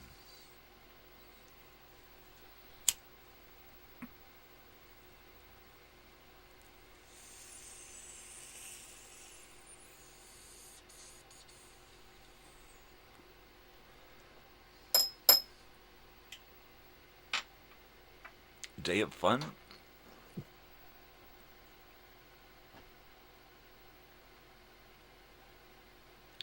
Something like that? My gosh. My stupid brain.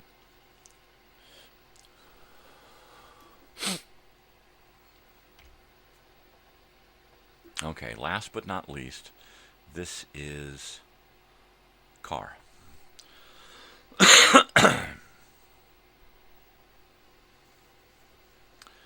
Carly, I think.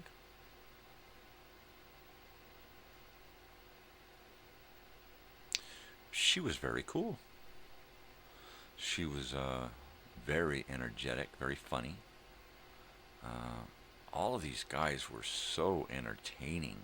even when they weren't singing, they were very entertaining.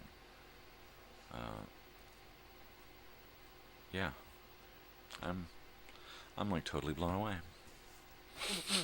I'm like totally blown away.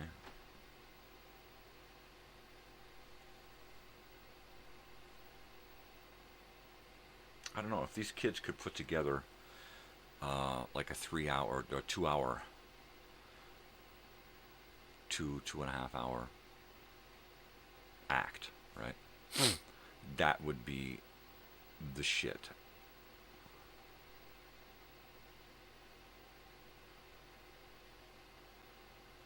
That would be the shit.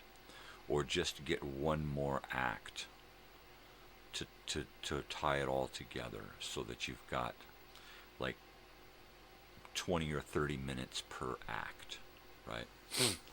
That would be a great show to travel these kids around and put them in bars and places and get them known, right?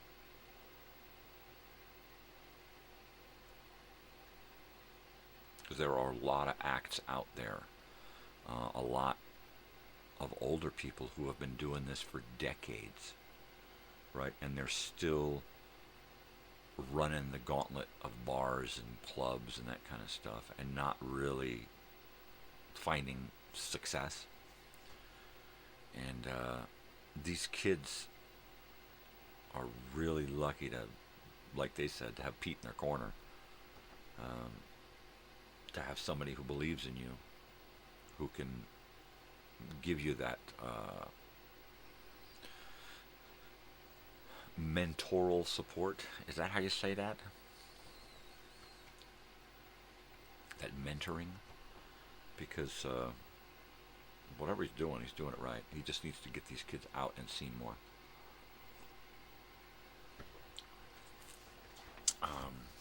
Yeah. I'm thinking, what are they doing about management? They got a label, but do they have someone out there promoting them and getting them gigs?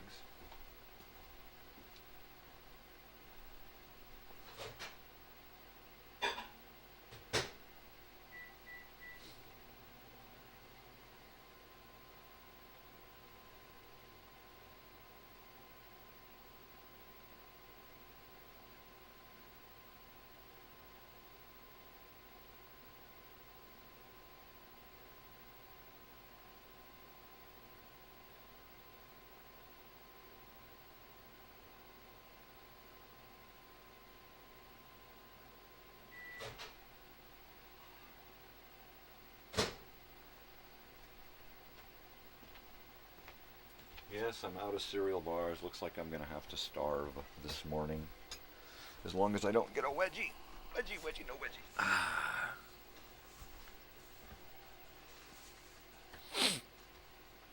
Yeah. And this girl here, Carr, she was very, very sweet. She was like standing right in front of the booth that I was sitting in, and I peeked around this guy that she was talking to, and I said, "Excuse me, aren't you the girl that was just up on stage?" And she said, "Yeah." And so I said, "Oh my God, you were so cool. You rock." So I did the whole fangasm googly thing that I can't really do anything else because I get flustered at first. Yeah. But she was very, very sweet. She was so nice. She was so polite, asking me if I enjoyed the show, and and I talked about my daughter, and she was just very, very nice. Very, very nice. And so I asked for a photo, and she was very, very sweet about that. She came right up to me and put her arm around me and gave me a big, got in real close and personal, and it was just wow. She was so sweet. All these kids were just so sweet. I mean, the first time after the first guy got off the stage, Jay, he got off the stage, and I'm like running around trying to find him, right? And I stick my head in the back in the dressing room, and I'm like, and I didn't realize that the two people sitting in there on the floor were going to be up on stage later. And I'm like, anybody seen the Orange, the Vienna? No, maybe. He says, oh, he was up front. And yeah, it was just really funny because I kept going to the back. And so by the time I get back there for the third time to see the last act, I wish I could remember their name. Yeah, everybody was like, "Out there's that guy. There's that guy." Yeah. Yeah. Hey, you've been here the whole time. Ah, jeez. There you go. So now you're leaving? Hello, goodbye. Goodbye, hello. Well, good morning, and good afternoon, and good evening, and good night.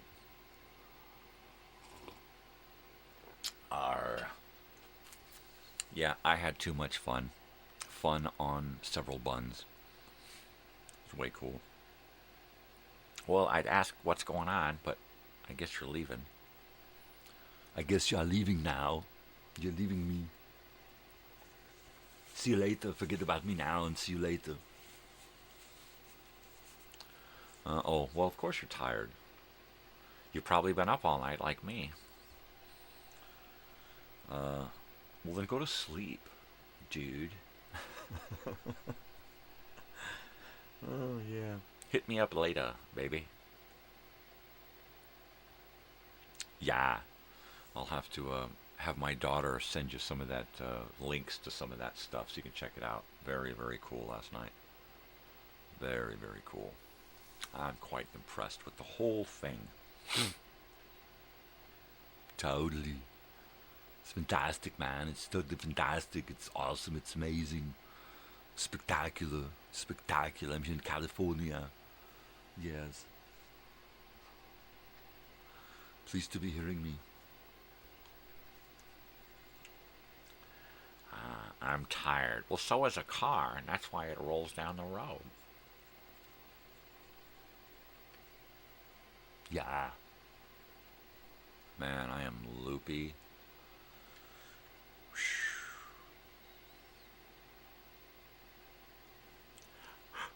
It must be those edibles.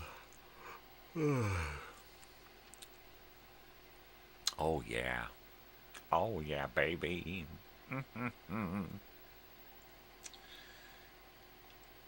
Yeah. I would definitely recommend El Cid on Sunset Boulevard to anybody wanting to go and see their favorite local band up close and personal, just like at the Pappy and Harriet's. Pappy and Harriet's, when you're watching a band inside Pappy and Harriet's, you're a foot from them. Literally. You're standing here, and the stage is there. I sit on the stage before the band comes out, and then once they start, then I get up and turn around and face the band. Unless they put a rail there. For some of the harsh bands, they leave the rail out. They remove the rail so that the band members can actually just walk right off the stage and into the audience and mosh and dance and stuff, which is very cool. But for people like Big Sandy, they'll keep the whole thing railed off and just have a little spot opened up so that he can go out if he wants to. Or one of them can go out. Like a guitar player will go out there and jam out in the audience. I can't wait to see Big Sandy. I have my photograph of Big Sandy printed out so that I can have him sign it. Isn't that beautiful? Very cool. Big Sandy, a big sweetheart. Best wishes to him and his family. And then, of course, the ones that it's kind of hard to see the signature because it's white. But these are the photos that we had printed out for Pete to sign, and he signed his shirt. You can bare. You can't really make it out. Not in this light. And then you can see it when you look at it here, but you can't really make it out in the light because of the reflections. And there again, he signed his shirt and shorts. So these are going to go up on the wall in a frame.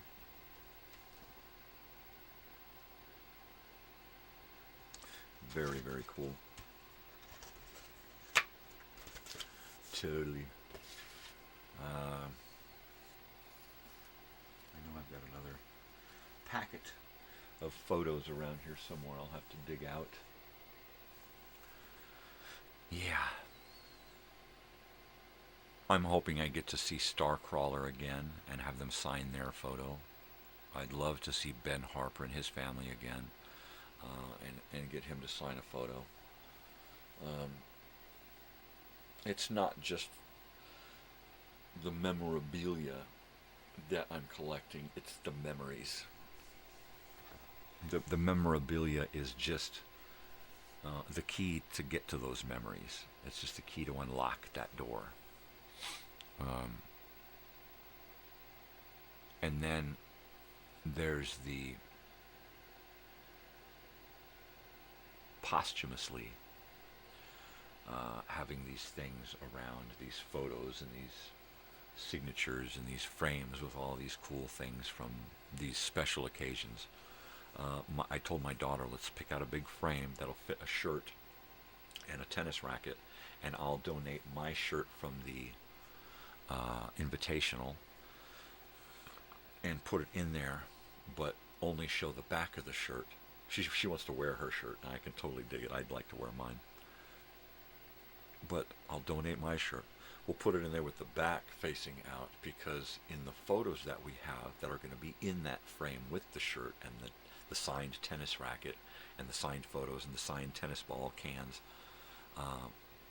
the photos will have him wearing the shirt and showing the front of the shirt, right? So I told my daughter, she says, yeah, that'll be cool. We'll have the back of the shirt in the frame with the tennis racket, and then he'll be in the photos with the front of the shirt.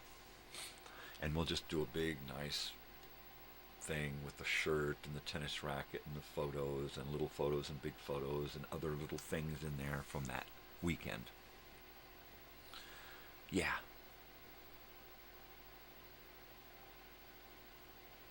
Yeah. Great memories. Great memories with my daughter. I'm trying to build memories that are going to last her a lifetime, right? It's pretty easy to make memories that are going to last me a lifetime.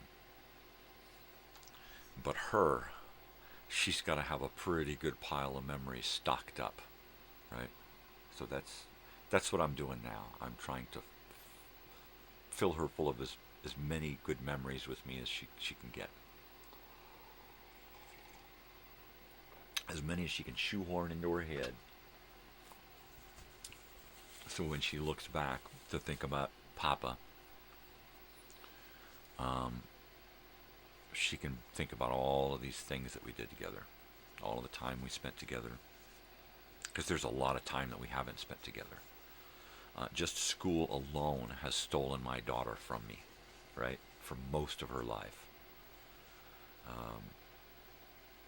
So much so that it's been this last couple of years that I've actually gotten to know my daughter as a person, not just my daughter, not just a student, but as a person.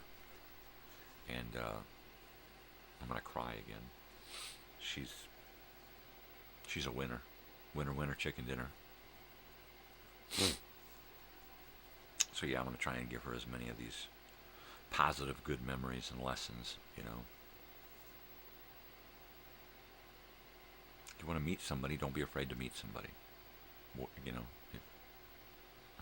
it's either going to work or it's not going to work. Don't be afraid of either outcome, you know, just do it. You know, I wish I had been as outgoing as I am now back when I was her age, right? So if she can learn what I never did until now and build on it, she's rocking. I told her last night, just out of the blue, I said, you know what? Everything that you're doing now, going to school and Blink and working on, you know, school and your degrees and all of this, I said, don't think of it so much as planning your future. Think of it as planning for your future, right? She doesn't have to know what she wants to do with the rest of her life. She doesn't have to know that ever. She just has to know that whatever she decides to do at any point, she can handle. Whether it's, you know, the knowledge that she needs or just knowing that she can do it. No matter what she does, all she's got to do is stick to it, and she can do it. She can finish it. And that is an important lesson that I never learned, right? Well, I've been kind of learning it lately, the last few years. But she knows how to go from thinking of something, planning it, actually fucking doing it and getting it done and having it in the past finished, right? I don't think I finished one school that I went to all through my life. Grammar school, grade school, high school, junior high. I never finished one school, an entire school year from start to finish, getting there with everybody else, starting the school year, ending the school year. I never did any of that. She did. Her whole school career is like perfect. That alone says so much. It says a lot about us because I made that happen. It's like we ain't moving. No, we're staying here regardless of what happens with us. If we're going to have to dig ditches to stay in this town so she doesn't have to change schools and lose friends and do all of the shit that I had to fucking do when I was a young. No. I said no. If there's one thing I got to put my foot down is that we're done traveling, following the work. We're going to take whatever work is here. So much that I had to create my own work. I had to become a handyman, get my own business cards, go out and draw up business, look through ads to find people who needed somebody, plan and execute jobs all on my own. And I did that for a few years until I just got too beat up physically from too many accidents and work injuries and shit. There's a trash man.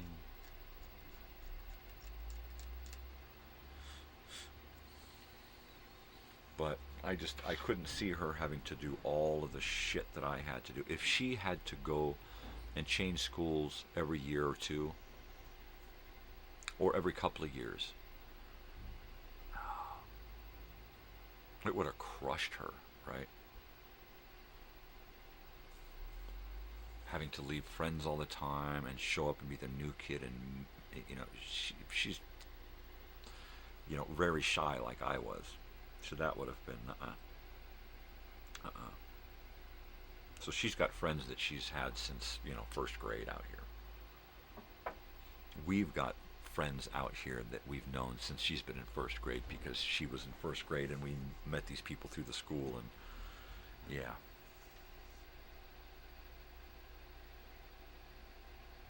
So she has something that I was never able to get. A history, right? A hometown, a place that you come from. You know, where does she come from? She comes from Yucca Valley, Joshua Tree area, right?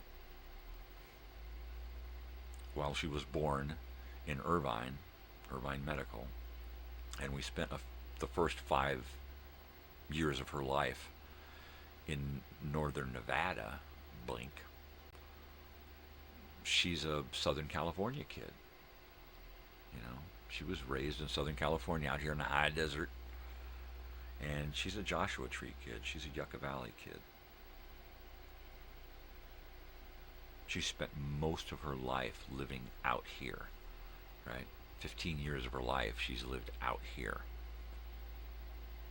So as far as back as she can remember, this is what she knows. And that, to me, that's fucking priceless. Absolutely priceless. What are you doing? Let's get you down a little bit. Hey. Oh. Hey. Oh. You hear the trash man?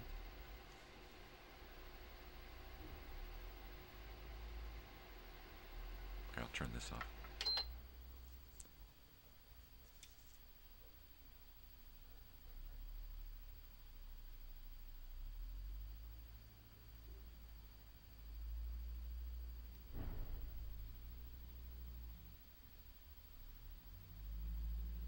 He's gonna come by now.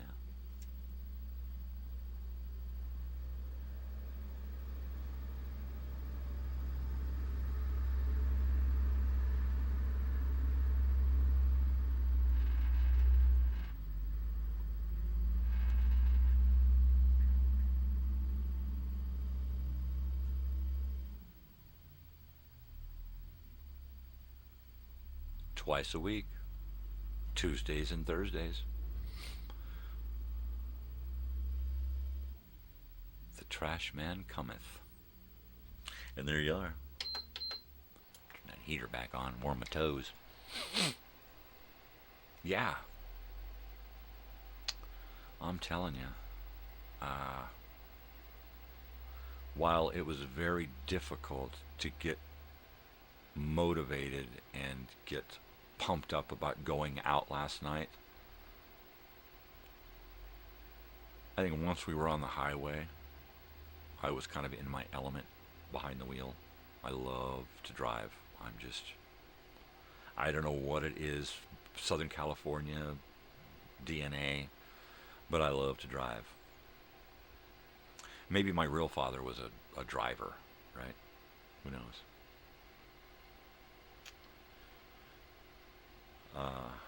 Or my frickin' grandpa, I don't know. It probably ain't pretty. But thankfully, my daughter does not inherit all of the bad DNA in my blood, in my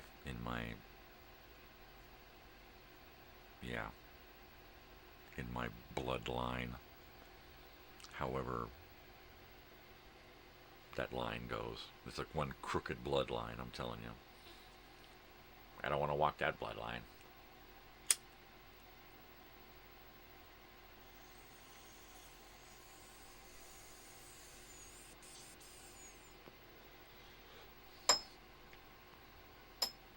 I gotta change this picture of... I got this on my screen here, and it just makes me feel weird. It does. Makes me feel a little weird. Now this is probably my favorite photo of the night.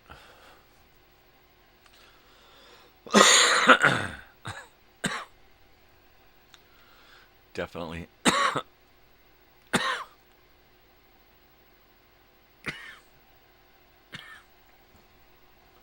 And when Jay was on stage, he had on a completely different attire. I think it was like denim and army fatigues type stuff, right? If I remember correctly. But then again, I don't know. I kept looking up there and seeing myself.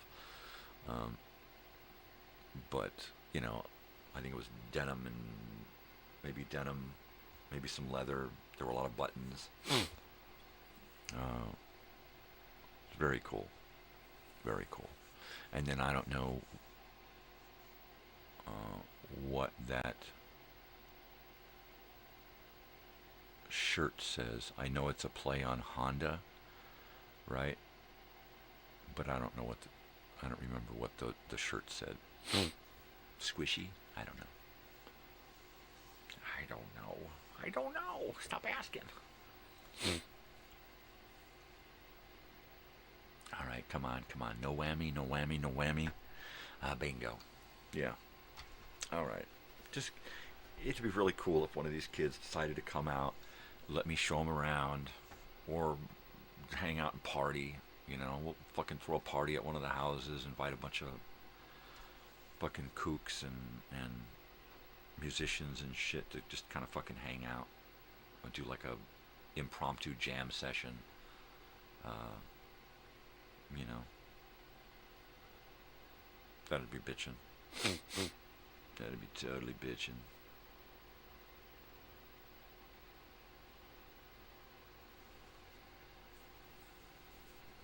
what'd be neat is to get with some of these younger artists and sit around and listen to some old music that they're not familiar with and try to influence them to maybe do a cover of an older song, right?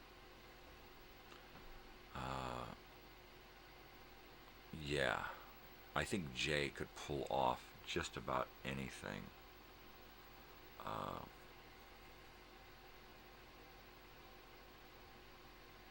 Just about fucking anything.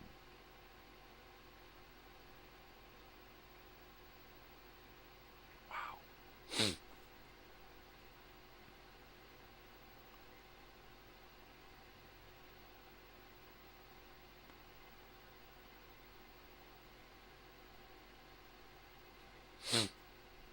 Wow. That's, I'm still in that fangasm awe state about last night. Yeah, I thought so. I put my fingerprint right on, but I didn't smear it.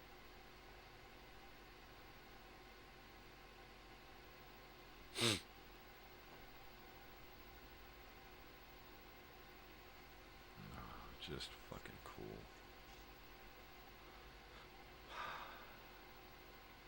Sex, drugs, whatever.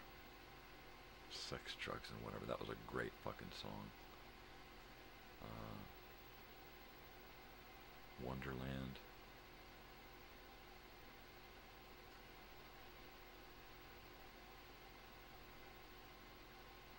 Everything's Fine.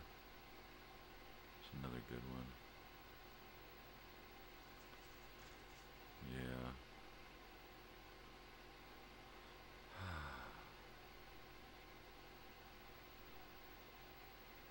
Yeah, Vienna, Everything's Fine. Sex, Drugs, Whatever. Wonderland, Vienna, Vienna. Make a Man Out of You. That's another good one. One More, Last Time. Beauty Queen. Beauty Queen started with Beauty Queen. Fucking fun. I'm so happy that all of those songs from last night are on here. Because it's not always the case.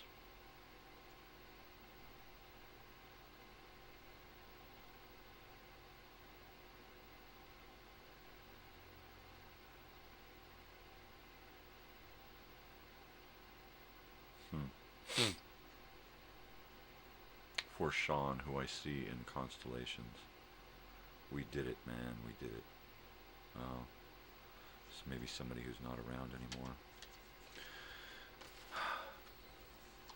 Wow. Thank you, my daughter. Thank you, Pete, Megan, El Cid. Thank you, all of these kids. Yeah. I make me feel so young. Coffee's cold. Coffee's cold. Coffee's cold. Coffee's cold. Coffee's cold. I got an hour and a half left. And I'm still just pumped up about last night. Just friggin' pumped up, man. I don't know. I'm just pumped. I can't help it. I'm pumped.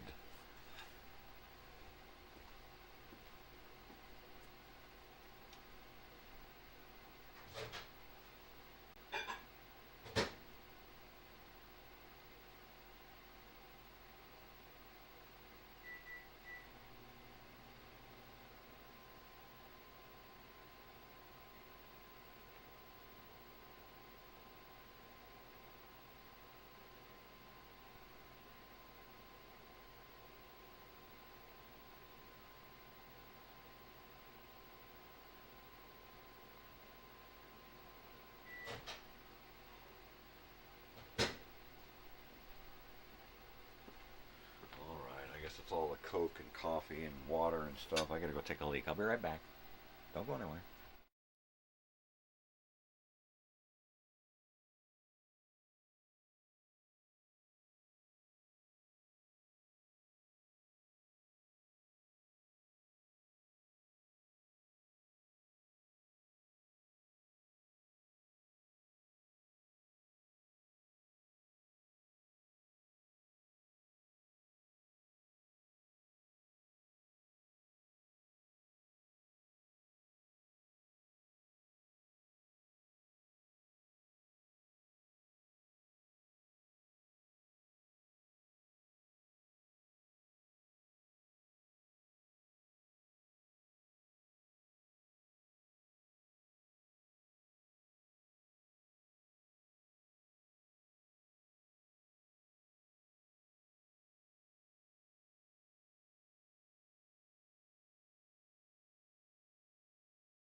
Wentz is whack, and I am back.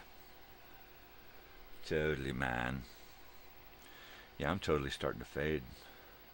All that no sleep is catching up with me. I have a feeling that I'm going to sleep most of the day away.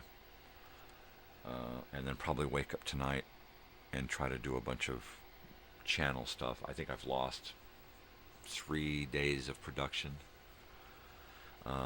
including today. If I get a little done today, I will have only lost about 3 days.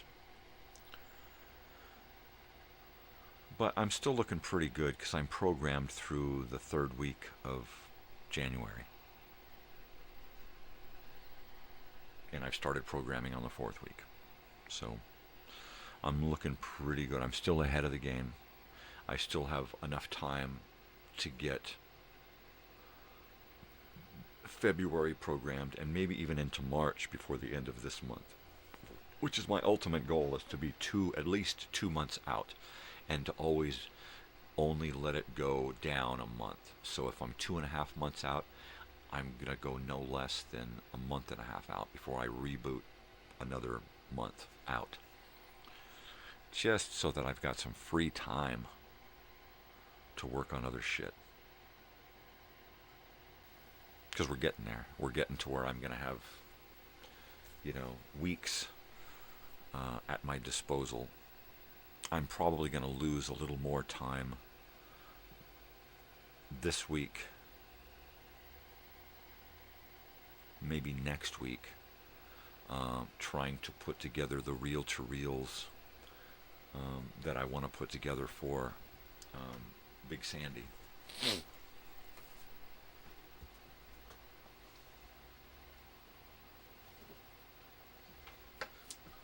If you were here last week, I got on and was looking for reel-to-reel boxes to put Big Sandy's stuff in, and I found these. I found these old school hard case BASF, brand new, still in the cellophane, and they are, this opens up, it hinges down like this, and it's got sides to keep the reel in there, and you drop the reel in and close it back up, and your reel is tight and secure. So my ultimate goal is to, before the show on the 28th, is to try to get his 10 CDs recorded onto 5 reel-to-reels. Right. So that is the ultimate goal. And while I have enough reels, I didn't really have any plain boxes to put them in. And then I thought, well, if I can use this, it's smooth, it's got a nice spot in here between these lines, right, a nice big spot here, then I could put a sticker. So if I could create a sticker for each side and a different sticker for each box, and on the front it would have, let's say it would have a picture that would represent Volume 1, whether it be the 2 CD covers, and then on the back have the backs of the CDs with the song information on there, and do something like that. Or do I create some kind of Big Sandy graphic for this Big Sandy collection, Volume 1, and then have my daughter animate a face, and then create 5 of those, each saying a different volume, and then on the back have a song list, this CD, and there's the songs, and then this CD, and then there's the songs, right? And then maybe put across the front in this little spot here, right in between here, put Big Sandy Collection Volume 1, yada, yada, yada. I would have to have 10 stickers made, 15 stickers made if I'm going to have this one here made, right? So that's 15 stickers, only one of, in order to do that in a vinyl thing. Or I print it with my printer print it onto, I guess, photo paper, and then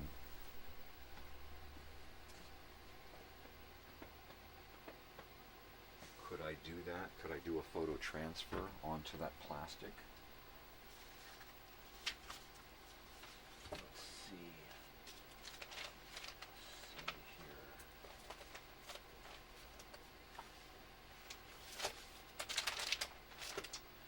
I don't know. See, I thought I had some, maybe I do.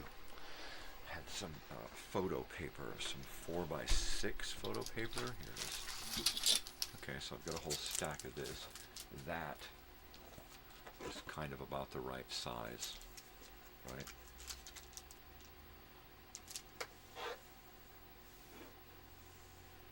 This plastic has a good bumpy texture on it, really fine bumpy texture, almost like skin.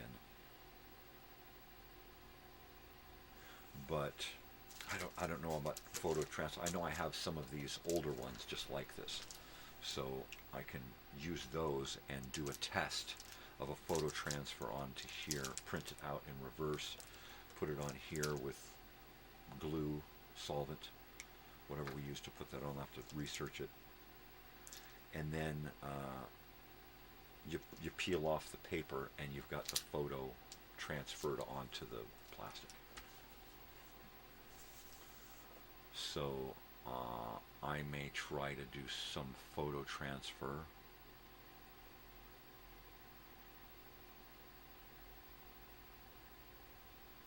Good night.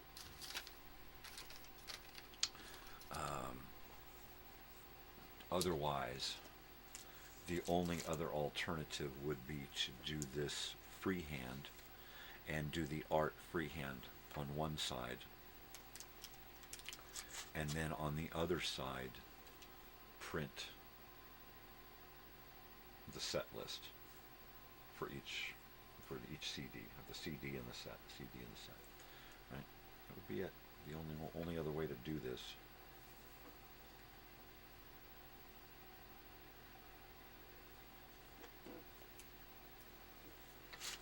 You know, I've never had a chance to show an artist that I really, really love how much, right? How do you express that? Buy them flowers, send them a card, hold up a sign at a concert, buy their t-shirt, buy their stuff. There's more, right? So do a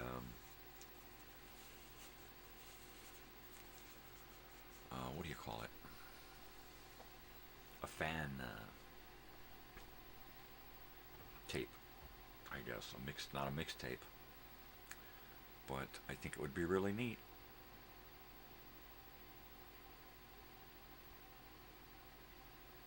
Be really neat.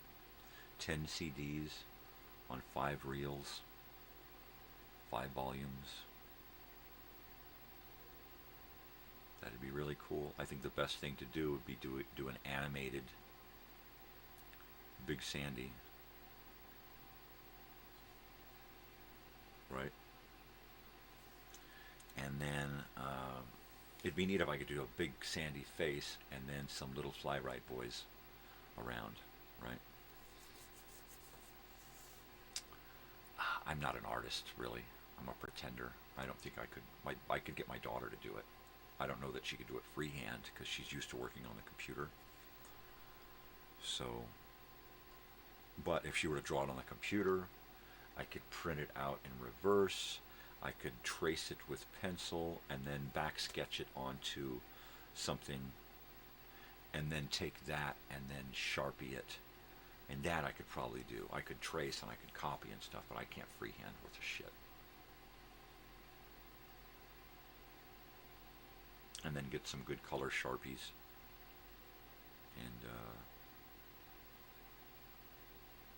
And go for it, you know.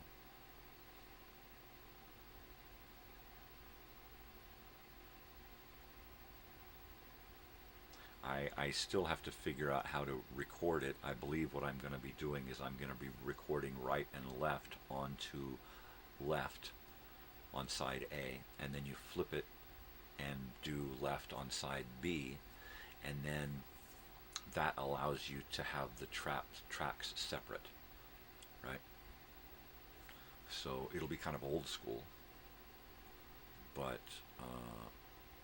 when you play it back, it'll play both tracks through one channel, and then you just mono it, and now it's playing out of both speakers. Most of the recorded tapes I have are like that, where you're playing it and it's just one side is peaking, the other side's flat. So now I have to figure out how to do that. How to record. Is there a button? Let me check it out.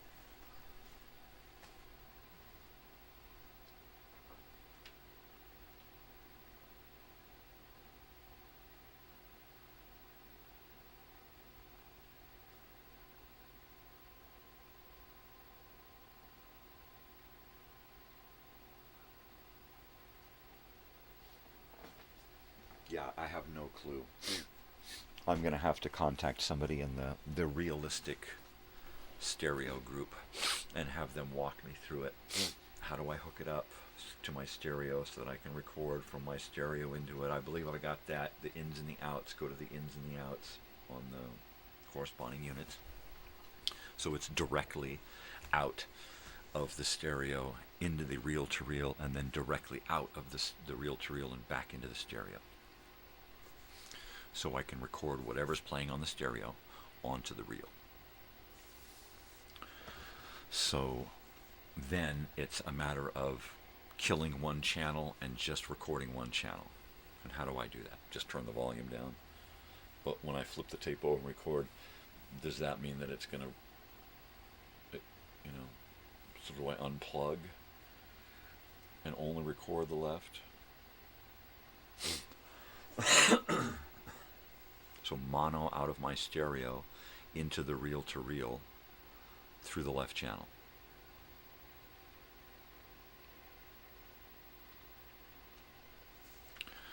I would think that's going to do it. And only the left channel.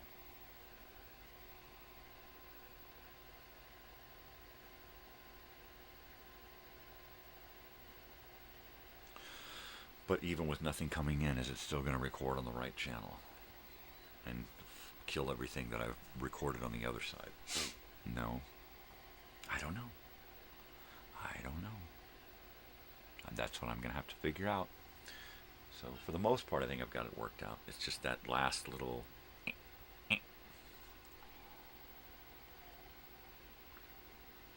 Wow, just about 7 o'clock.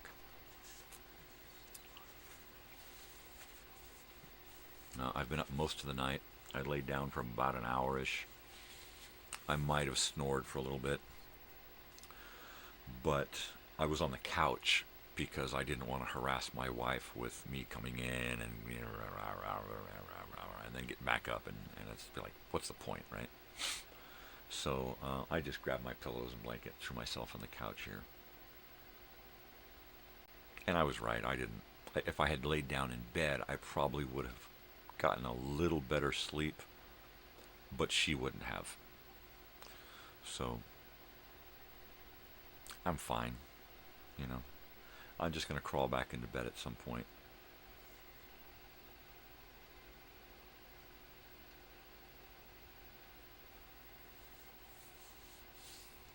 Not exactly sure what's going on today.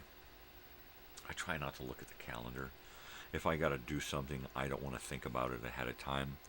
I just want to hear, oh, by the way, we've got a house to clean today. Okay, I'll get my shit together, get ready to get out of the house here soon. And that's all I need to do. I don't need to, think about, oh, that's right, we got a house. Oh, that's right, we got a house. Oh, that's right. No, I just don't even think about that shit. Tell me what to do to make the money to pay the bills. That's it. Okay, I'll go over and do that. That's it. Usually it's clean a house. Sometimes it's go do an odd job. Whatever. I can do that. I can't do it all the time. But, well, I can deal with pain. Sucks, but I can deal with it. I've been dealing with it for over 10 years now. At least this latest back neck pain thing.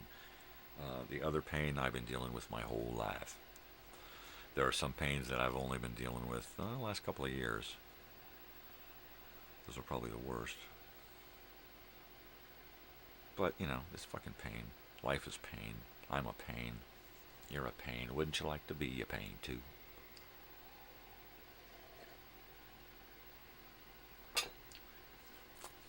Totally. Days of Fun. I'm going to say that was the name of the group. But I'm probably wrong, so I apologize.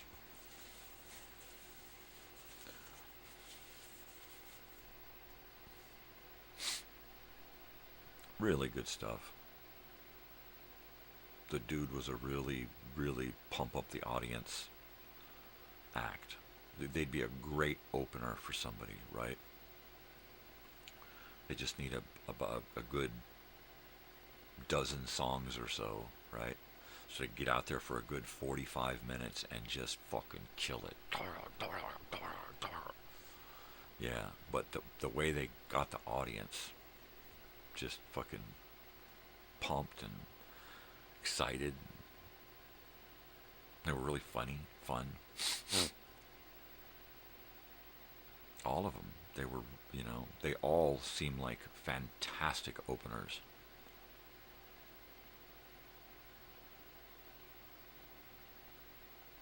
Totally.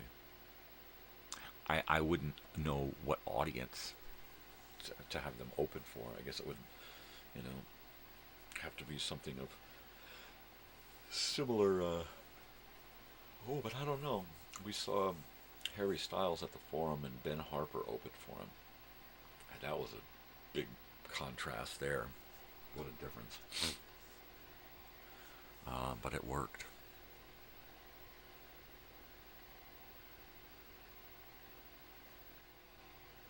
Phoebe Bridgers? Is that her name? She was fun.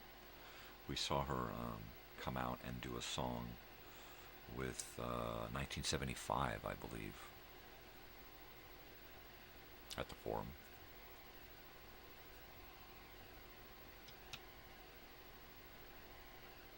Wow.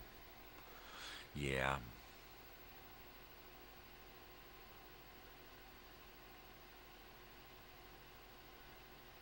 I think my daughter and I should try to do a timeline of concerts and then have, like, here's the line and here's the dates, right? And then above and below the dates, staggering, have a little thumbnail photo of she and I or her and her friend or the venue or the act or whatever, right? And have these little timelines of the last couple of years, because they would really be packed in with a lot of stuff. That'd be kind of neat. And make a little timeline poster and make it big enough so that there's extra line and extra places to write in dates and stick on new thumbnails, right? And actually make the thing from scratch with the lines and the writing and the dates and the acts and little photos. That'd be very, very cool. Yeah. A little arts and crafts project, right? Yeah, that's something we could work on together, maybe over the summer. I doubt she wants to do anything really heavy over this break, because she only gets a month. Of course, she'll get another week in the spring, and then a week here, a week there, a couple days here, a couple days there, but then she's off for the summer, which is like less than 3 months. No, actually, she graduates, she gets through with her semesters pretty early, I think. But she starts in, like, at the end of August, you know, the last week of August, she's back in class again. Yep. We're just going to try to do as much as we can do while we can do it. My phone just reminded me. It's my anniversary today. My wife and I have been married 25 years today.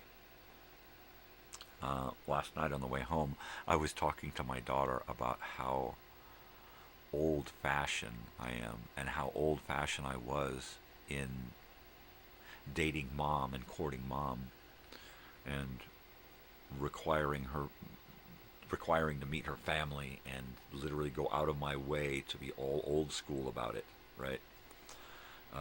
Having chaperones and stuff, and it was just the way I was, you know. I wanted it. I waited a long time to find the right person. I didn't want to fuck it up by being a dipshit. So I took my time and was very old school and cheesy about it. But I'm telling my daughter this, you know, and then told her that, you know, it was the same way when I was young, when I was dating girls. You know, everybody else would be off screwing, and I'd just be sitting there holding hands, talking, you know. And the girls would. I had one girl thought I was gay because I never made a move on her.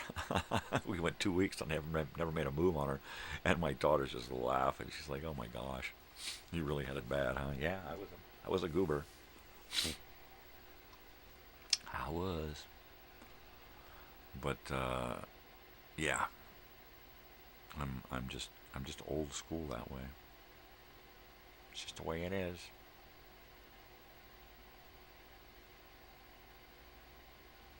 I don't know. I don't know. I don't know where I was going. I just finished watching another season of that. Oh, I don't know, that car show, that Netflix car show, Rust to Riches, I think is what it's called. And it's about that customized auto shop in Temecula, California. And, you know, I think the characters are Mark and Sean and Caveman and Tony and a new guy, and then the broad, and I can't remember the broad's name. I have a hard time looking at her because every season she's altered herself yet again, and she looks different. And I don't know if it's I'll have to look back at the first seasons, but something's going on with one of her eyes, you know. She's got one eye down and one eye up. Like she had too many injections in one side or something, and one eye just will not cooperate. One eye is little and one eye is big. I don't know. Maybe it's just me. But every season she comes back, she's slightly altered again from the first season to the sixth season. She's even the used car salesman guy, the guy that gets them the cars to work on, Sean. He's had eye work done. You can see that his eyes are, his eyelids have shrunk in. He got that eye job done where the Kenny Rogers eye job where they pinch off the sides of your eyelids and make your eyes smaller so that then later they can stretch you out and you don't have big giant eyes, right? And all of these, it's like some of them are going to great lengths to change to be these celebrities, and then the others are going to absolutely no length whatsoever to change anything about, like the lead guy on the show, Mark, the guy who owns the shop. He is absolutely the same guy. He's put on a little weight, he's gotten a little older, but he's the same guy. He has not changed. That Sean guy, he's gotten some work done. That girl, I can't remember her name, she's gotten some work done. Tony, the guy mechanic in the shop, he even looks like he's waxing, tweezing, using lotions and creams and stuff. He's a different man too. He's a lot prettier. He's more of a pretty man now, and that's kind of a little weird. Yeah. So I mean, I watch the show because I hate it. It's one of those shows that I love to hate watch. I really love to hate watch this show. My wife is like, every time I watch this show, I'm just like totally bagging on everybody. It's like, oh man, you guys just ruined that fucking car. You're not going to do that? Are you really going to attach a Corvette Stingray to a fucking hot air balloon basket? You're not even going to put fiberglass wheels on it to make it even have the appearance that there's a car floating, right? Or take the Corvette Stingray and turn it into a Corvette Stingray spaceship, right? And fabricate something over the wheel wells that makes it look like rockets or something. But no, they just take the plastic body, cut a hole in the middle for the basket, cut it in half, slap it to the sides, paint it, and say whoopee. I'm like, what the fuck is that shit? Bunch of hacks, you know? Give me a break. And the way they overproduce this shit and write the fucking things for these people to fucking say, right? Just fucking lame ass. And then they get these lame ass fucking pretend customers, right, to pretend to come in and order shit and be surprised about shit that they already know about, you know? Or the people who cancel on them, you know? Where do they find those people? That's my neighbor, he wants to be on the show. We're going to get him to pretend like he ordered something and he's going to try and buy us off for cheap or something, right? You can totally tell it's fucking bullshit. You can totally tell, especially when Sean opens his mouth, or even just they put him on camera, you know it's bullshit. Because he has no acting skills whatsoever, and he tries really hard to be that guy, and he's not. He's fine as a used car salesman type guy, but when he tries to act, and everything he does, he's trying his best to put on some kind of, oh man, and you see, he's just really weak and contrived. Talk about fabricated. Everything that he does and says is just so forced. He was pretending to be upset over not being told about a car deal that was happening, and in his usual stupid, poor acting manner, well, I guess I know which way the wind is blowing, and huffs and puffs off, and you could totally see it in everybody's face, like, oh, if only he were a drama queen, this show would work, but he has no drama skills whatsoever. You know, maybe if he had been one of those kids who lied to his parents or cheated on girlfriends or did something where he had to act, he might have had some practice, but he's fucking horrible in this show. He's got to be the worst part about this show. And I thought they were getting rid of him because they brought that English guy in to get them some high-end clients. And he was just a super flake guy that was probably a friend, and they needed to get him on the payroll to pay a gambling fucking debt or something. Who knows? But he's about worthless on the show too. You know, the British guy who it looks like a British hobo, right? Never shaves, never really wears any clothes worth looking at. Always driving somebody else's car, and always trying to make some deal. You know, people who are always trying to make deals, ugh, they're greasy and slimy fucking people. Used car salesman type people. Always looking to get something out of you for as little as possible. Sickens me.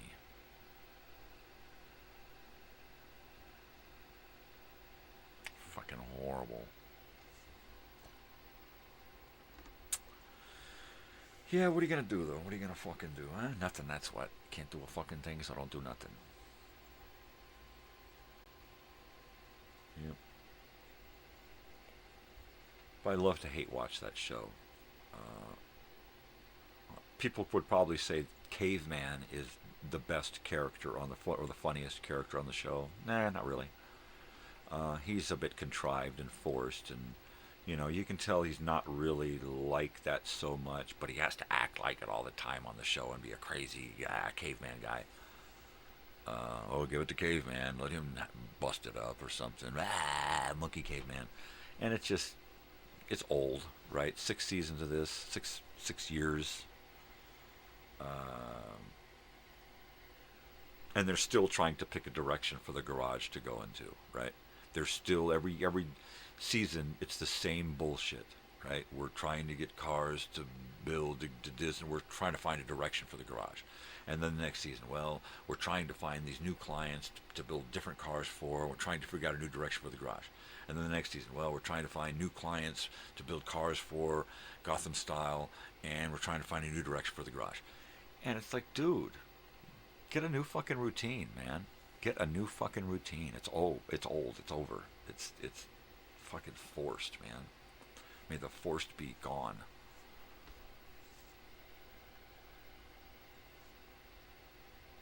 I watch it because it's in Temecula, California, and they show a lot of around Temecula, right?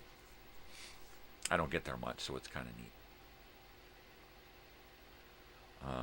And I love to just bag on the show. Do I really like any of the characters on the show? Not really. They're not likable, right? Self-involved prima donnas with issues about,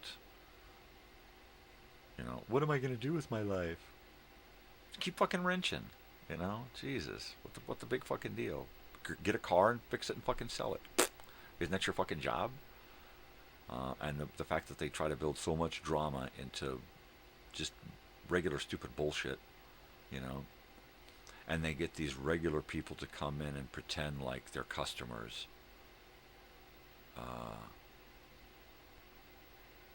It's just stupid. It's fucking stupid.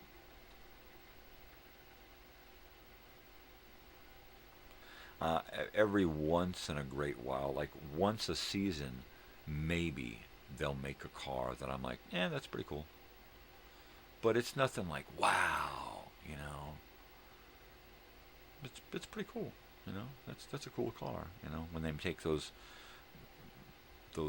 fiberglass reproductions of those old concept cars, Hot Wheel cars and stuff like that, and reproduce them to exactly what they should have been back then, that is classic, and it's cool. It's not like, oh my God, that's fucking awesome. It's just, that's pretty damn cool. You can make a speed racer car, you can do this car, you can do that car. That's fine. Anybody with a CNC and a computer program and 3D scanners and that kind of shit, and access to companies who can print out big fiberglass entire bodies of classic cars, well, sure, anybody can do that shit. And of course, his gimmick is to take it and do exactly that, reproduce classic movie themed cars now, and take it that extra Gotham thing. And I'm like, just leave the Gotham out of it, right? Nobody wants the Gotham touch because it's just really forced and flaky, right? Nobody wants. They took that really nice Ferrari, the Magnum PI Ferrari, and it was silver, and they took it and they poofed it out, right? Added the big giant fender on big fat tires and skirts, and just added way too much stupid, flat, pointy, hokey shit to it, and then gave it an just absurd paint job, right?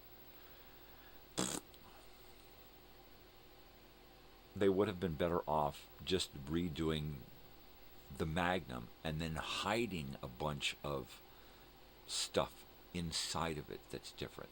It's like, okay, look, that big fat rubber bumper, that should have been changed back to the original European style, and then done it in steel painted so that it would make the code or whatever, right?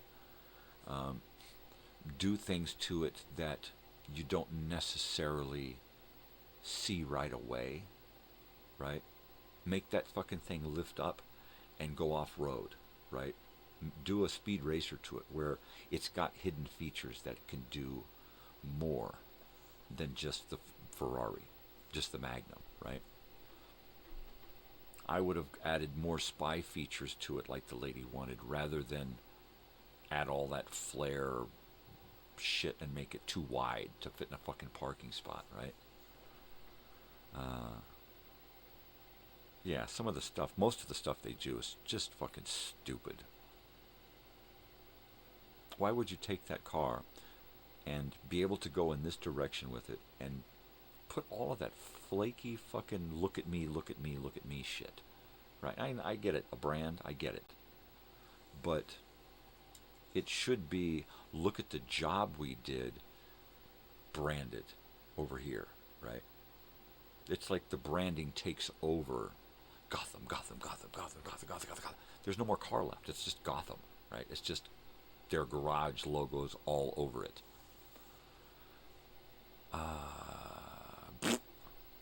No. I would not have these guys build me a fucking car. Any kind of car. Not even the Pinto Electric would I... No. That was like one of the simplest ones they did. No. They make so many mistakes along the way. Why would you show yourself making mistakes? We're a garage that constantly fucks up and has to go to other people to get questions answered because we're not really smart enough to know what we're doing. That's what I see. I wouldn't have them build me a fucking car. Gotham Garage. Oh my God, even the name. You know, I bet this guy collected Batman. I bet he still collects Batman memorabilia. I bet he looks in the mirror in the morning and goes, I am Batman, right? I bet he's built a Batman replica. I bet. Or it's his biggest dream. No, just fucking, just shoot me, man. What a stupid fucking show. And I love to just watch it and just go, oh, what a bunch of fucking idiots. Oh my God, that broad.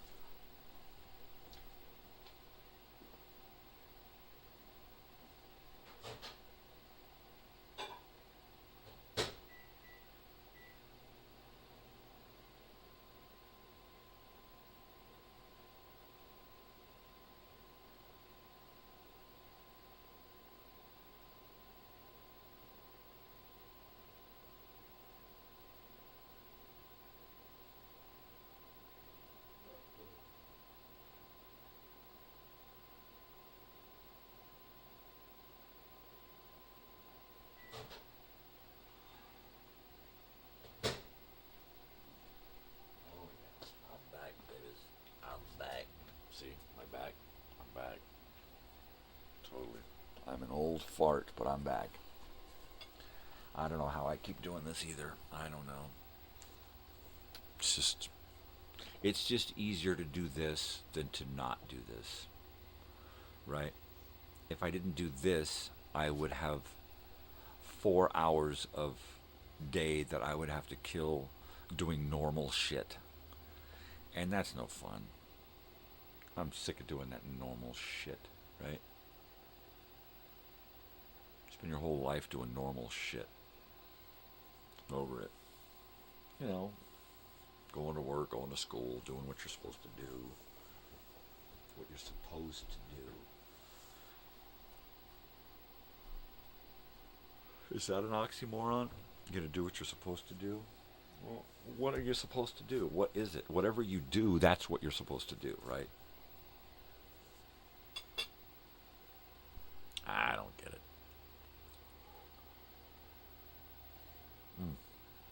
Hot. Sweet and hot. I've got to get some time off so that before I come back in like probably February from my hiatus, which should begin in the next couple of weeks, right? by the 28th, by the 30th. The 30th. No more shows starting the 30th. So the 27th will be my last show. And then I won't be back until the end of January, the beginning of February.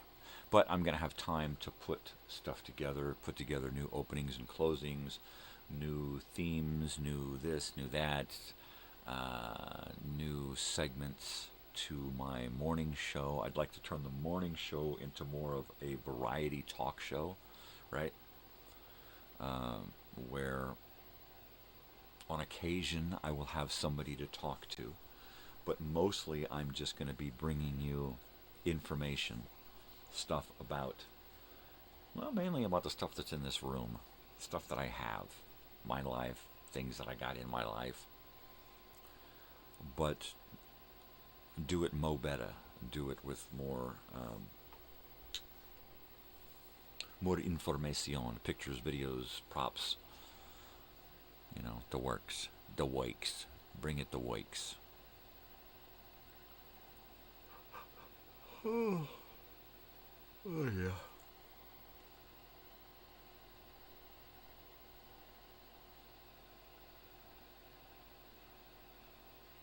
Yeah, I'm tired, but not sleepy. When I'm sleepy but not tired, that's when I can only sleep a little bit. You know, tired but not sleepy. It just takes forever to get to sleep. Oh, man. Yeah.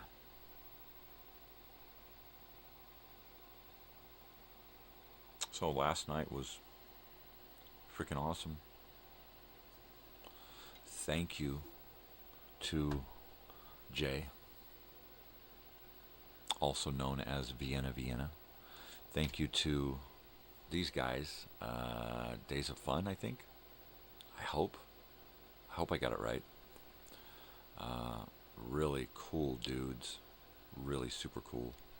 Thank you to Pete Wentz for putting these events together. Fucking awesome shit. He's a way cool dude. More than just a celebrity and a bass player and a band and a record label. He's a nice guy. Thank you to my daughter for taking me to all of these things and getting me out of my shell and keeping me from being alone in a dark place. Thank you to Car, because she was really funny, you know. And I didn't have to ask for a hug. She gave me a hug when we took the photo. She's hugging me. She's really sweet. She was really nice. Yeah, it was really cool. Totally cool. So anyway, it was a fun night last night at El Cid out in Sunset Boulevard in Hollywood. And it's actually, we get out to LA and Hollywood in that area so much now that we drive by places that are familiar, like really familiar now. It's like, see, there's that place again. There they are again. Every time we go to In-N-Out, we get off of Francisquita, off of the 10, and turn around and come down and go to the light, and then go to the next light. And we're sitting at this light to turn so that we can get into In-N-Out. And at this light, there's this yard that's got the bamboo around it on the fence, and this little arch over the driveway, and lights over there, and a little Dodgers flag hanging there. And it's just somebody's house, right there between like a restaurant and the freeway. And they got a little house wedged into this little street there. And every time I see that house now, it's like, it's so familiar. I told my daughter, I feel like we should go over there and say, hey, we're here. You know, like it's like their family, because it kind of reminds me of my wife's family. Yard all decorated and ready to have a party at any time, you know. Yeah, her brothers, sisters' houses are like that, always ready to throw down and have a barbecue at any time. And that's pretty cool. But yeah, we get out there so much that even the freeways are really familiar now. I still make my daughter get on. She says, "Can't you find your way? We've done this before." And I said, "Well, yeah, but I just want to make sure, because of my head." But honestly, I want her every time we go out to be on GPS, tracking our position, telling me where to go, what junction to take, what freeway, what exit, whatever. I constantly want her a part of the flight crew, right? She's got to take her part, and mainly I want her to have that. If she's not driving yet, so I want her to have that co-pilot navigator skill set, right? That's important when you have friends who drive, or when you're driving and you have to self-navigate and be your own co-pilot, And she's got it down now. I just say, okay, figure it out, and she'll get on there and figure out the best route, where the traffic is, when to slow down, how long, everything, where we're gonna eat, where we're gonna park. I try to give her a lot of control over what's going on. I'm just the driver, right? I just try to be the driver and the concert buddy, but she has to take on a lot of those other responsibilities so that she is used to them. She's not driving yet, but she's got to do something behind the wheel, right? So she's navigator, she's co-pilot. She's watching the road ahead. She's checking the mirrors. Same thing, I try to keep her in it as involved as possible, even though she's not driving, because she's going to need those skills when she's driving, and it's better to learn them when she's not driving. Yeah.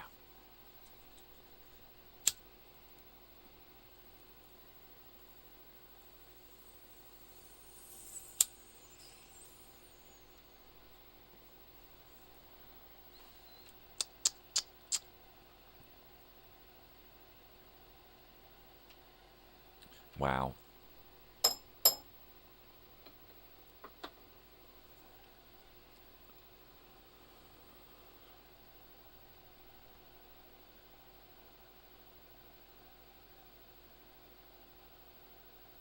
I guess that would probably be a bucket list item, would be to get a call from one of these kids recently, or one of these acts recently who I've been in contact with, who I've given my hobby card to, and for one of them to call me up and say, "Hey, you know what? We want to come to Joshua Tree, and I'd like to take you up on your offer to kind of host our stay," That would be awesome. I mean, the houses don't have pools, right, or jacuzzis, but they're nice houses, well-kept, clean houses with great little pieces of property and great yards, and they're cheap.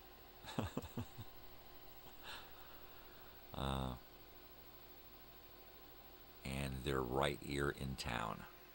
You don't have to drive dirt roads. You don't have to drive way far out to get, you literally, you pull into town, go to your house, walk out of the house, and down the street to where you're going to hang out, right? You literally walk a block, and you're on Main Street in Joshua Tree, and everything is just an establishment away. This place leads to the next place, which leads to an alley, which has more shops, which leads to a yard, which has 2 shops, which leads to a bar, which it just goes on and on and on. And it's a quaint little town.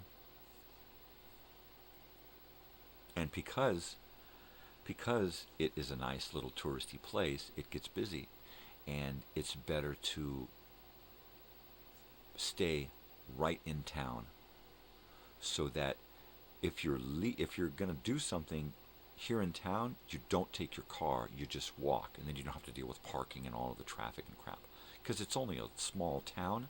So it really gets packed in. So it's better off to just walk.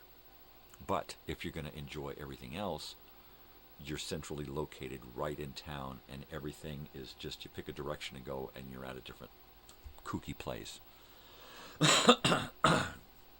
And I like that there's so many different weird things to do out here. So people think they come out here for one thing, and they find that they've come out here for something else they didn't even know.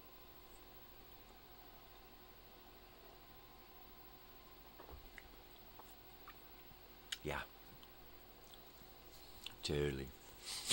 Need to get one of those local touristy maps. God, I keep having a nose hair situation. I gotta get one of those touristy maps and get with my daughter and make a list of all of the things to see out here. And, you know, the park. And then what do you see in the park? Well, here's a map that shows you all the cool stuff in the park. Here's the main highway, and here's all of the stuff along the main highway to check out. Here are the outlying communities and what they have. Here's what we have right in town. Here's what we have in the next town over. Here's what we have between the two towns. Because it's like everything is just so spread out, but so connected. Like I said, this leads to this, leads to that, leads to this. And you can literally walk around town for a couple of days. If you're just going to walk around and not doing anything, yeah, you're going to knock it out in an afternoon.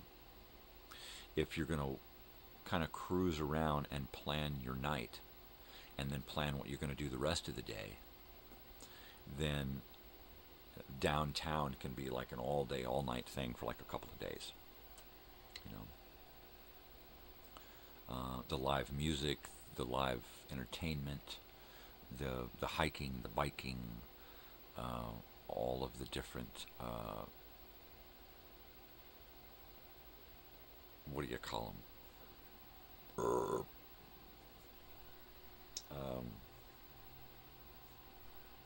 At Disneyland, what do they don't have rides? They have attractions, all the different attractions around here.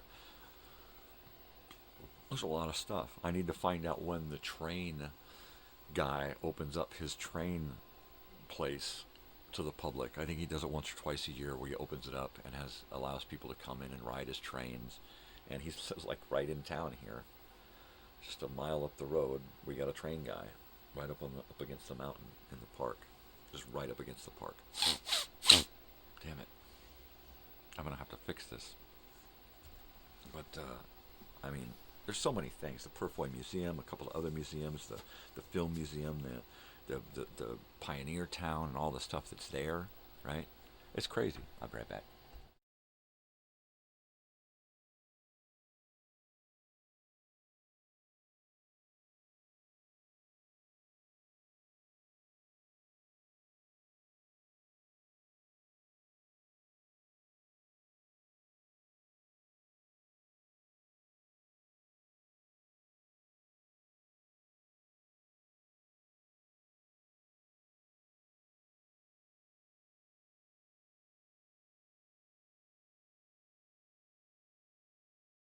All right, I'm back, baby. I just had to grease the pig. What? Yeah, I had to shake the weasel. I had to rub the bottle and get the genie. I don't know what the hell I'm talking about. What I have to do is go back to fucking sleep for a couple hours. Oh. And then at some point today, try to get over to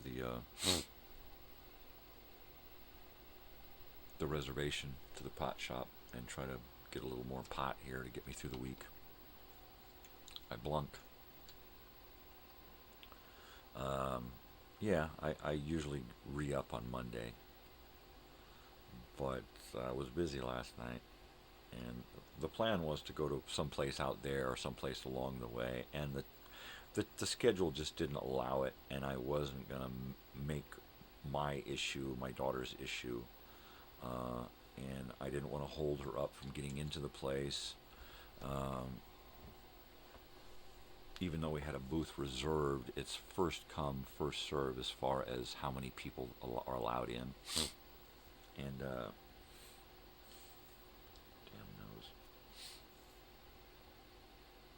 I just didn't want to hold her up walking down the street to a pot shop, making her wait for me to go in. Or I didn't want to stop along the way and get us there late, so we were late getting in. So I was like, fuck it. I'll just stretch out what I got. I got some edibles. I'll deal with it, baby. But I need to get out there today, because if I let my... And this stuff is sativa. I don't have any indica here. If I let my pain go more than a couple of days, it takes me a week to recover from that pain level. It takes me a week to bring it. It literally does. I'll be in miserable pain for a week as it gradually, I get used to it again, right? And that's all the pot does, is it just kind of disconnects me from the pain, right? It's still there. I can still feel it. I'm still uncomfortable. It's still a bummer. But I don't care so fucking much, because I've got a little buzz going on. Or the indica spaces out my body rather than my head, right? So, yeah.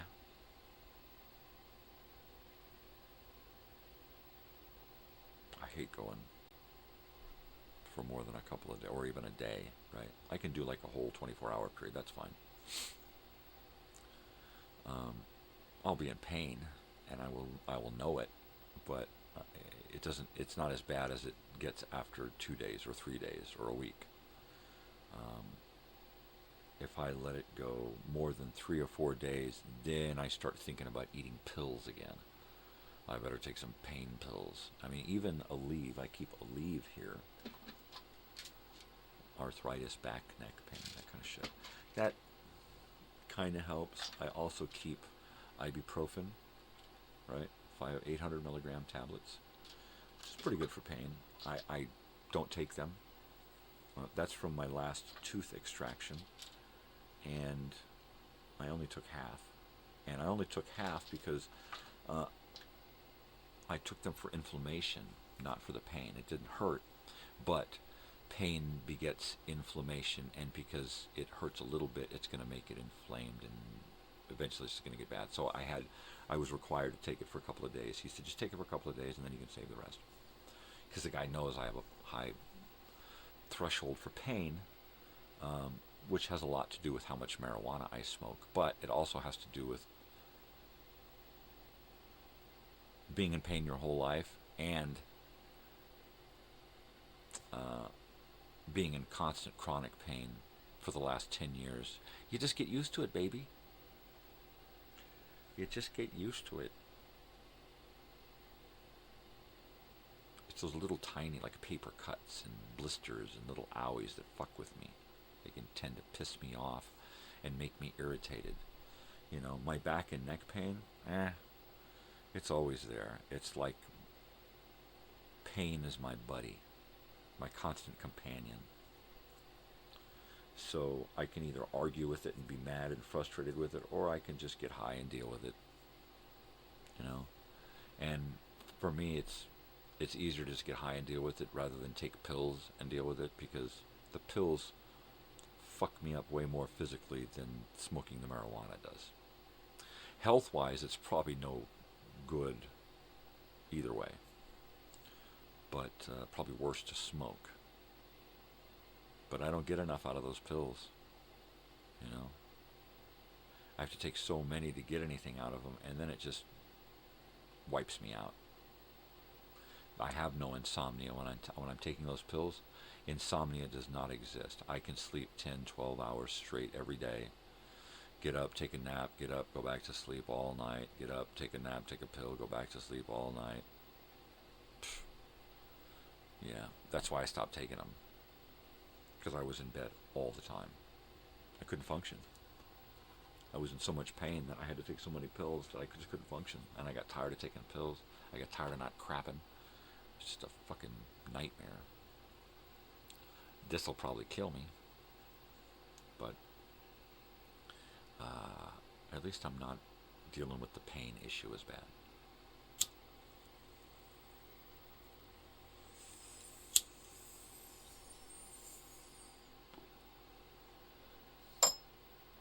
Yeah.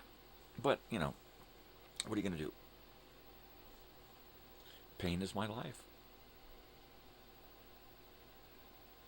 Last night was a great escape from the pain. I was in pain, but my head wasn't. My body was in pain, but my head was enjoying the music, enjoying the ride, enjoying the people, the company, the new people, the newness.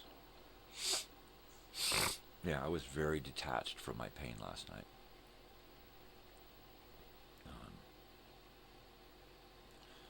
The ride home, wasn't as bad as it could have been.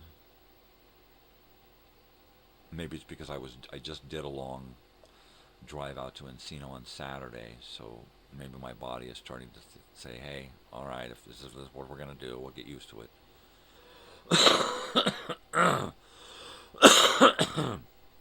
So my lower back and middle back hurt last night coming home, but it wasn't as bad as it was Saturday. But then I was up moving around a lot more on Saturday, so.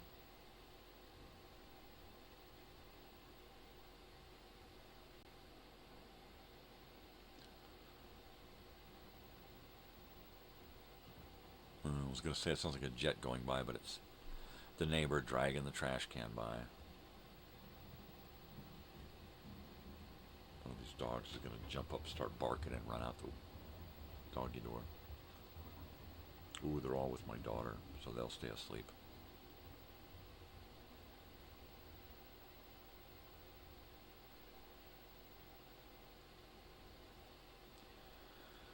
Okay, so what am I doing today? I guess I am going to set up my channel stuff here again. Look to see where I am at uploading videos and making videos, old-time radio shows and education films, and kind of putting those together. I'll see where I'm at there and see what I can do this morning before I go to sleep. And then this evening I will probably do some more creating of old-time radio show videos and education films. Do some more uploading.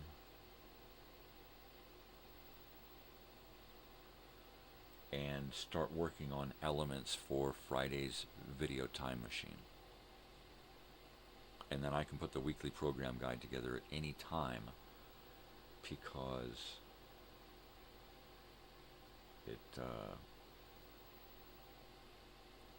I just have to upload it by Friday night. But I've got all my things programmed, so no biggie. I am wiped out. I can't believe that I've been sitting here for the last 3 hours.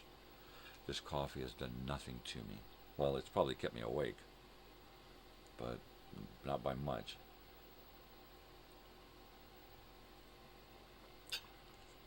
I'm out of cereal bars, so I haven't eaten anything yet.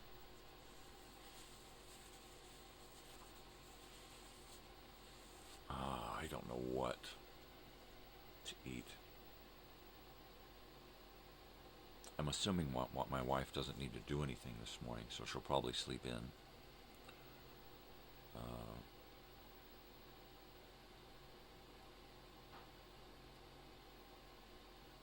Yeah. We share these alternating alone times, right? Sometimes my wife and I will go out together and Natalie will stay home alone. Other times it's my wife and myself, or my wife and my daughter, or my daughter and myself. And somebody always gets to have some alone time, hanging out with the dogs at home, watching TV, doing stuff on the phone, or some kind of art project like my wife. She's always into some kind of creative thing, some arts and craftsy stuff. She's a real artisan. It's in her DNA. She's Mexican, so she can just pick something up and, how'd you do that? She does it to me all the time. I'm like, how the hell did you do that? Where'd you, what?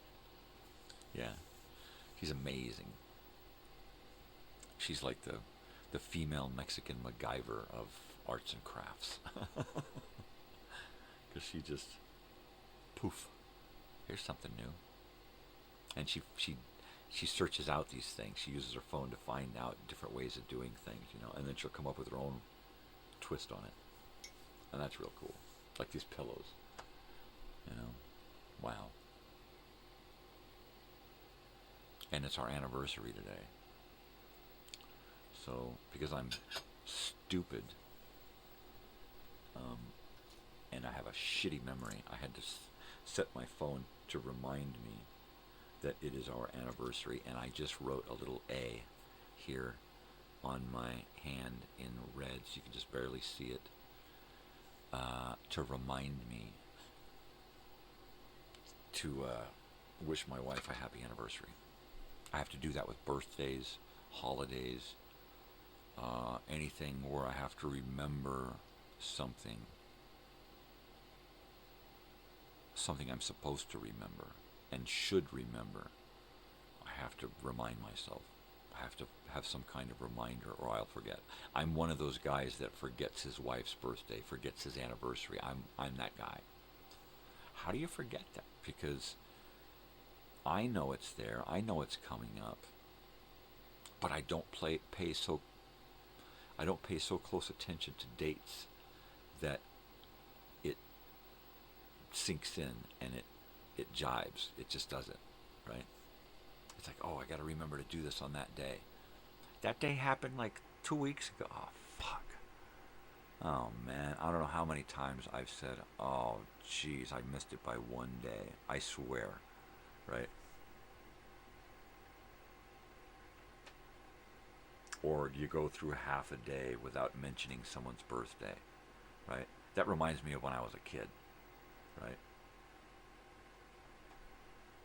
And I was always like, oh, crap. If they don't remember my birthday, does that mean we're going to get shots, right? I mean, it was like, because late August is like right before school.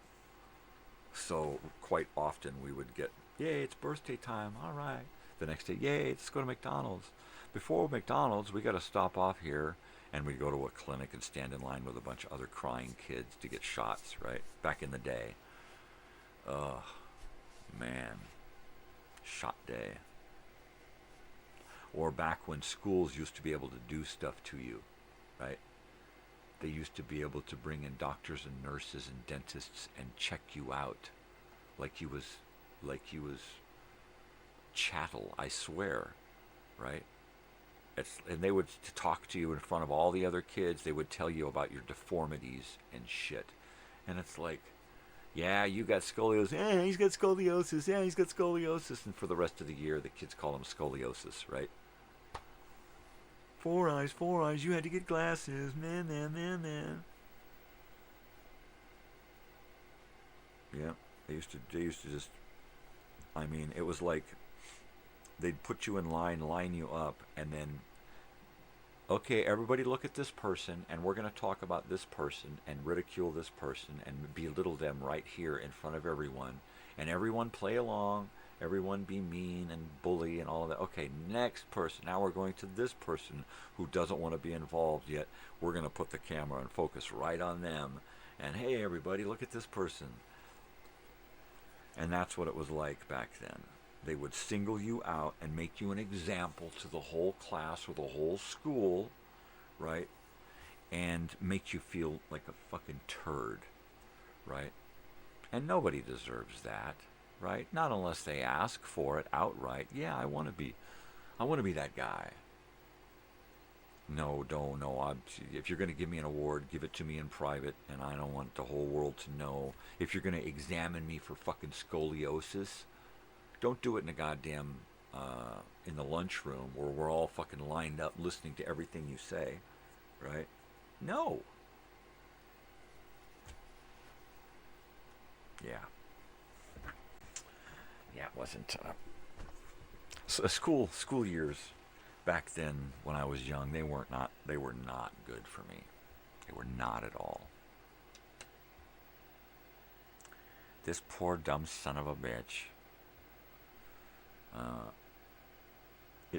It's just not in my DNA to fit in. It's not. I'm not built that way. I have to really go out of my way and pretend. Like last night. Last night was all pretending to fit in, right? For the benefit of my daughter, right? So she could see that you don't have to be afraid. Look at me. I'm Mr., scared of my own fucking shadow. And I'm out doing this shit. Don't be afraid. Don't be me. Don't be afraid. Just do it. Just do it. Just do it. Just fucking do it. Just do it. Yeah, I thought I had a pen here. That red pen. What did I do with it? Cheese and crackers and oh, there it is. Okay, I thought I chucked it in the trash or something. Don't need this no more. Hey, where'd that thing go? Yeah, wow, fantastic.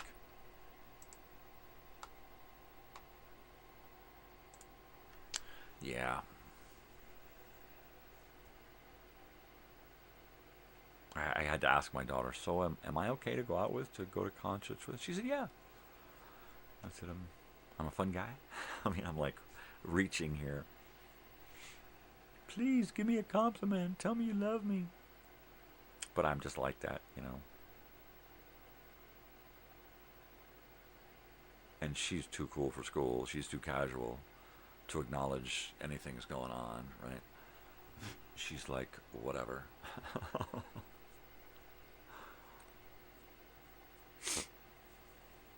Yeah.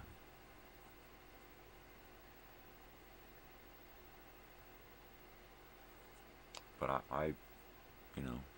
I was telling her that most of my friends' parents, when I was a kid, would never do anything like this with their kids. They couldn't be on the same, they would never let themselves be on the same fucking mustaches going wonky.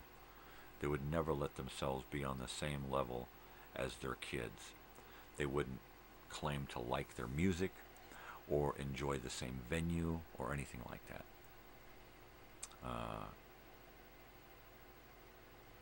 And she's like, why? And because back then they were too close to old school, right? And then we went into how the 80s changed people. I said, look at that 70s show and that 90s show, and you can see how the 80s changed all of these people from where they were in the 70s to where they are in the 90s. You don't get to see those changes, but you see how they were changed by the 80s, how the 80s affected those 70s people. And I said it's kind of like that, where if those older stuffy people weren't allowing themselves to be changed, then those are the people that they couldn't see going out and partying with their kids and doing stuff and enjoying the same things that they did. So I kind of feel like I'm old school in a way, but not,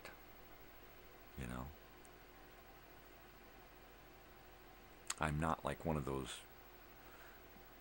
like I told her, in the 80s, there were, all of a sudden, there's those old 80-year-old women out there dancing around wearing, Walkmans and jazzercising and doing stuff, and it was because the 80s had taught them that they didn't have to be old and they didn't have to just get old and get crusty and die. They could have a new life when they were older, right? And that was the 80s. The 80s did that. So I'm kind of like an 80s guy living in a modern age world. But I don't think of myself as like that granny that's out trying to pretend that they're young. I just feel like when I do certain things, I feel young. I don't have to try. We were driving and I looked up at a sign and it said, "Be awesome." And I turned to my daughter and it said, "Be? I don't have to be what I am." She's chuckled at me. But I want her to have that kind of confidence that she can just say, you know what, I want to do this, and then just fucking plan it and do it, right? I want to go to a concert, plan it, do it. I want to meet this person, plan it and do it. I want this in my life, plan it, do it, get it, bring it in your life. So, skills that I never acquired growing up, you know. It was more like I was taught to con it out of people, or swindle them, or make some kind of deal, you know, or sell them drugs or something. You know, that's how I was raised. How do you get what you want? Take it. Fucking steal it. So no. I, once again, when I teach my daughter lessons of any kind, the first thing I say is, how would my parents have taught me? And then I just do the exact opposite, right? Bing, bada, bing, bang, boom. Handled. I know how to make a decision. Do the opposite of what they did to me. In every respect, literally every single respect. Even in the communication, I don't lecture to my daughter. I talk to her. I ask her questions. I think about the things that I'm going to talk to her about, and try not to give it to her as a lecture. You know, nobody wants that fucking shit. I didn't want it because my father would do as I say, not as I do bullshit, right? He would talk out both sides of his face, right? Both my parents did that. So I couldn't do that to my daughter. I had to be completely honest with my daughter in every respect. She asks me something, she gets an honest answer. That's it. And I don't dumb shit down for her because she's a child. I never have dumbed anything down for my daughter. I give it to her straight. Everything. Straight answer. She wants to know, I tell her. You know, I tell it to her in a way that her age and her mental capacity can understand it at that time. If she asks me again 5 years later, I'm going to explain it to her a little bit differently. But she's going to get the full picture. Period. No bullshit. She's going to get enough of that out in the real world, right? I bullshit her enough so that she is not gullible, right? I fuck with her enough so that she knows when she's being fucked with. So when she gets out in the world, she knows when she's being fucked with, and she knows when things are happening for real, and she needs to deal with it.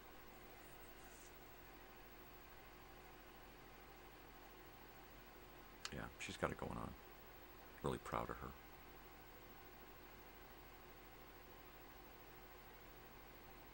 Wow. Yeah, last night was pretty fucking cool. Pretty fucking cool. I guess I got a little time to do another one of these guys here. Maybe time, but not much of this. Yeah. So, let's see. It's Tuesday. I will be back tomorrow. I'll be back tomorrow morning. I wasn't here for Minecrafting Monday last night, obviously, because I was out in L.A.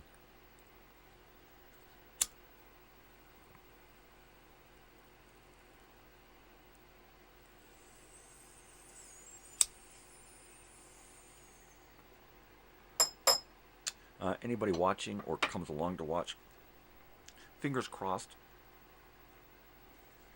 that I get a message from Jay or one of these kids who wants to come out and hang out for a couple of nights, check out the local scene, do a little partying, do a little music, you know, have a little fun outside of LA, out here in the high desert. So, fingers crossed that crosses my paths, where our paths cross, and and I get the opportunity to show my appreciation again. It'd be very cool. All right, people, you know what time it is? It's time to get the hell out of here, get some food, get some rest, go back to bed. Go back to bed, dude. Thank you for joining me. Once again, I'm Crazy Old Weird Bearded Guy here in the mornings. You know what to do, people. Be kind to each other. Spread peace and love, not bullshit. Do something for yourself, but most especially do something for somebody else. Why? Because we're not alone. we're all in this together, right? So, love each other. Don't spread bullshit. Be nice. Most especially, stay weird, because if you ain't weird, ain't nobody gonna do it for you. All right, people. I will see you tomorrow morning. Thank you for hanging out with me. Love you all. Take care. Adios.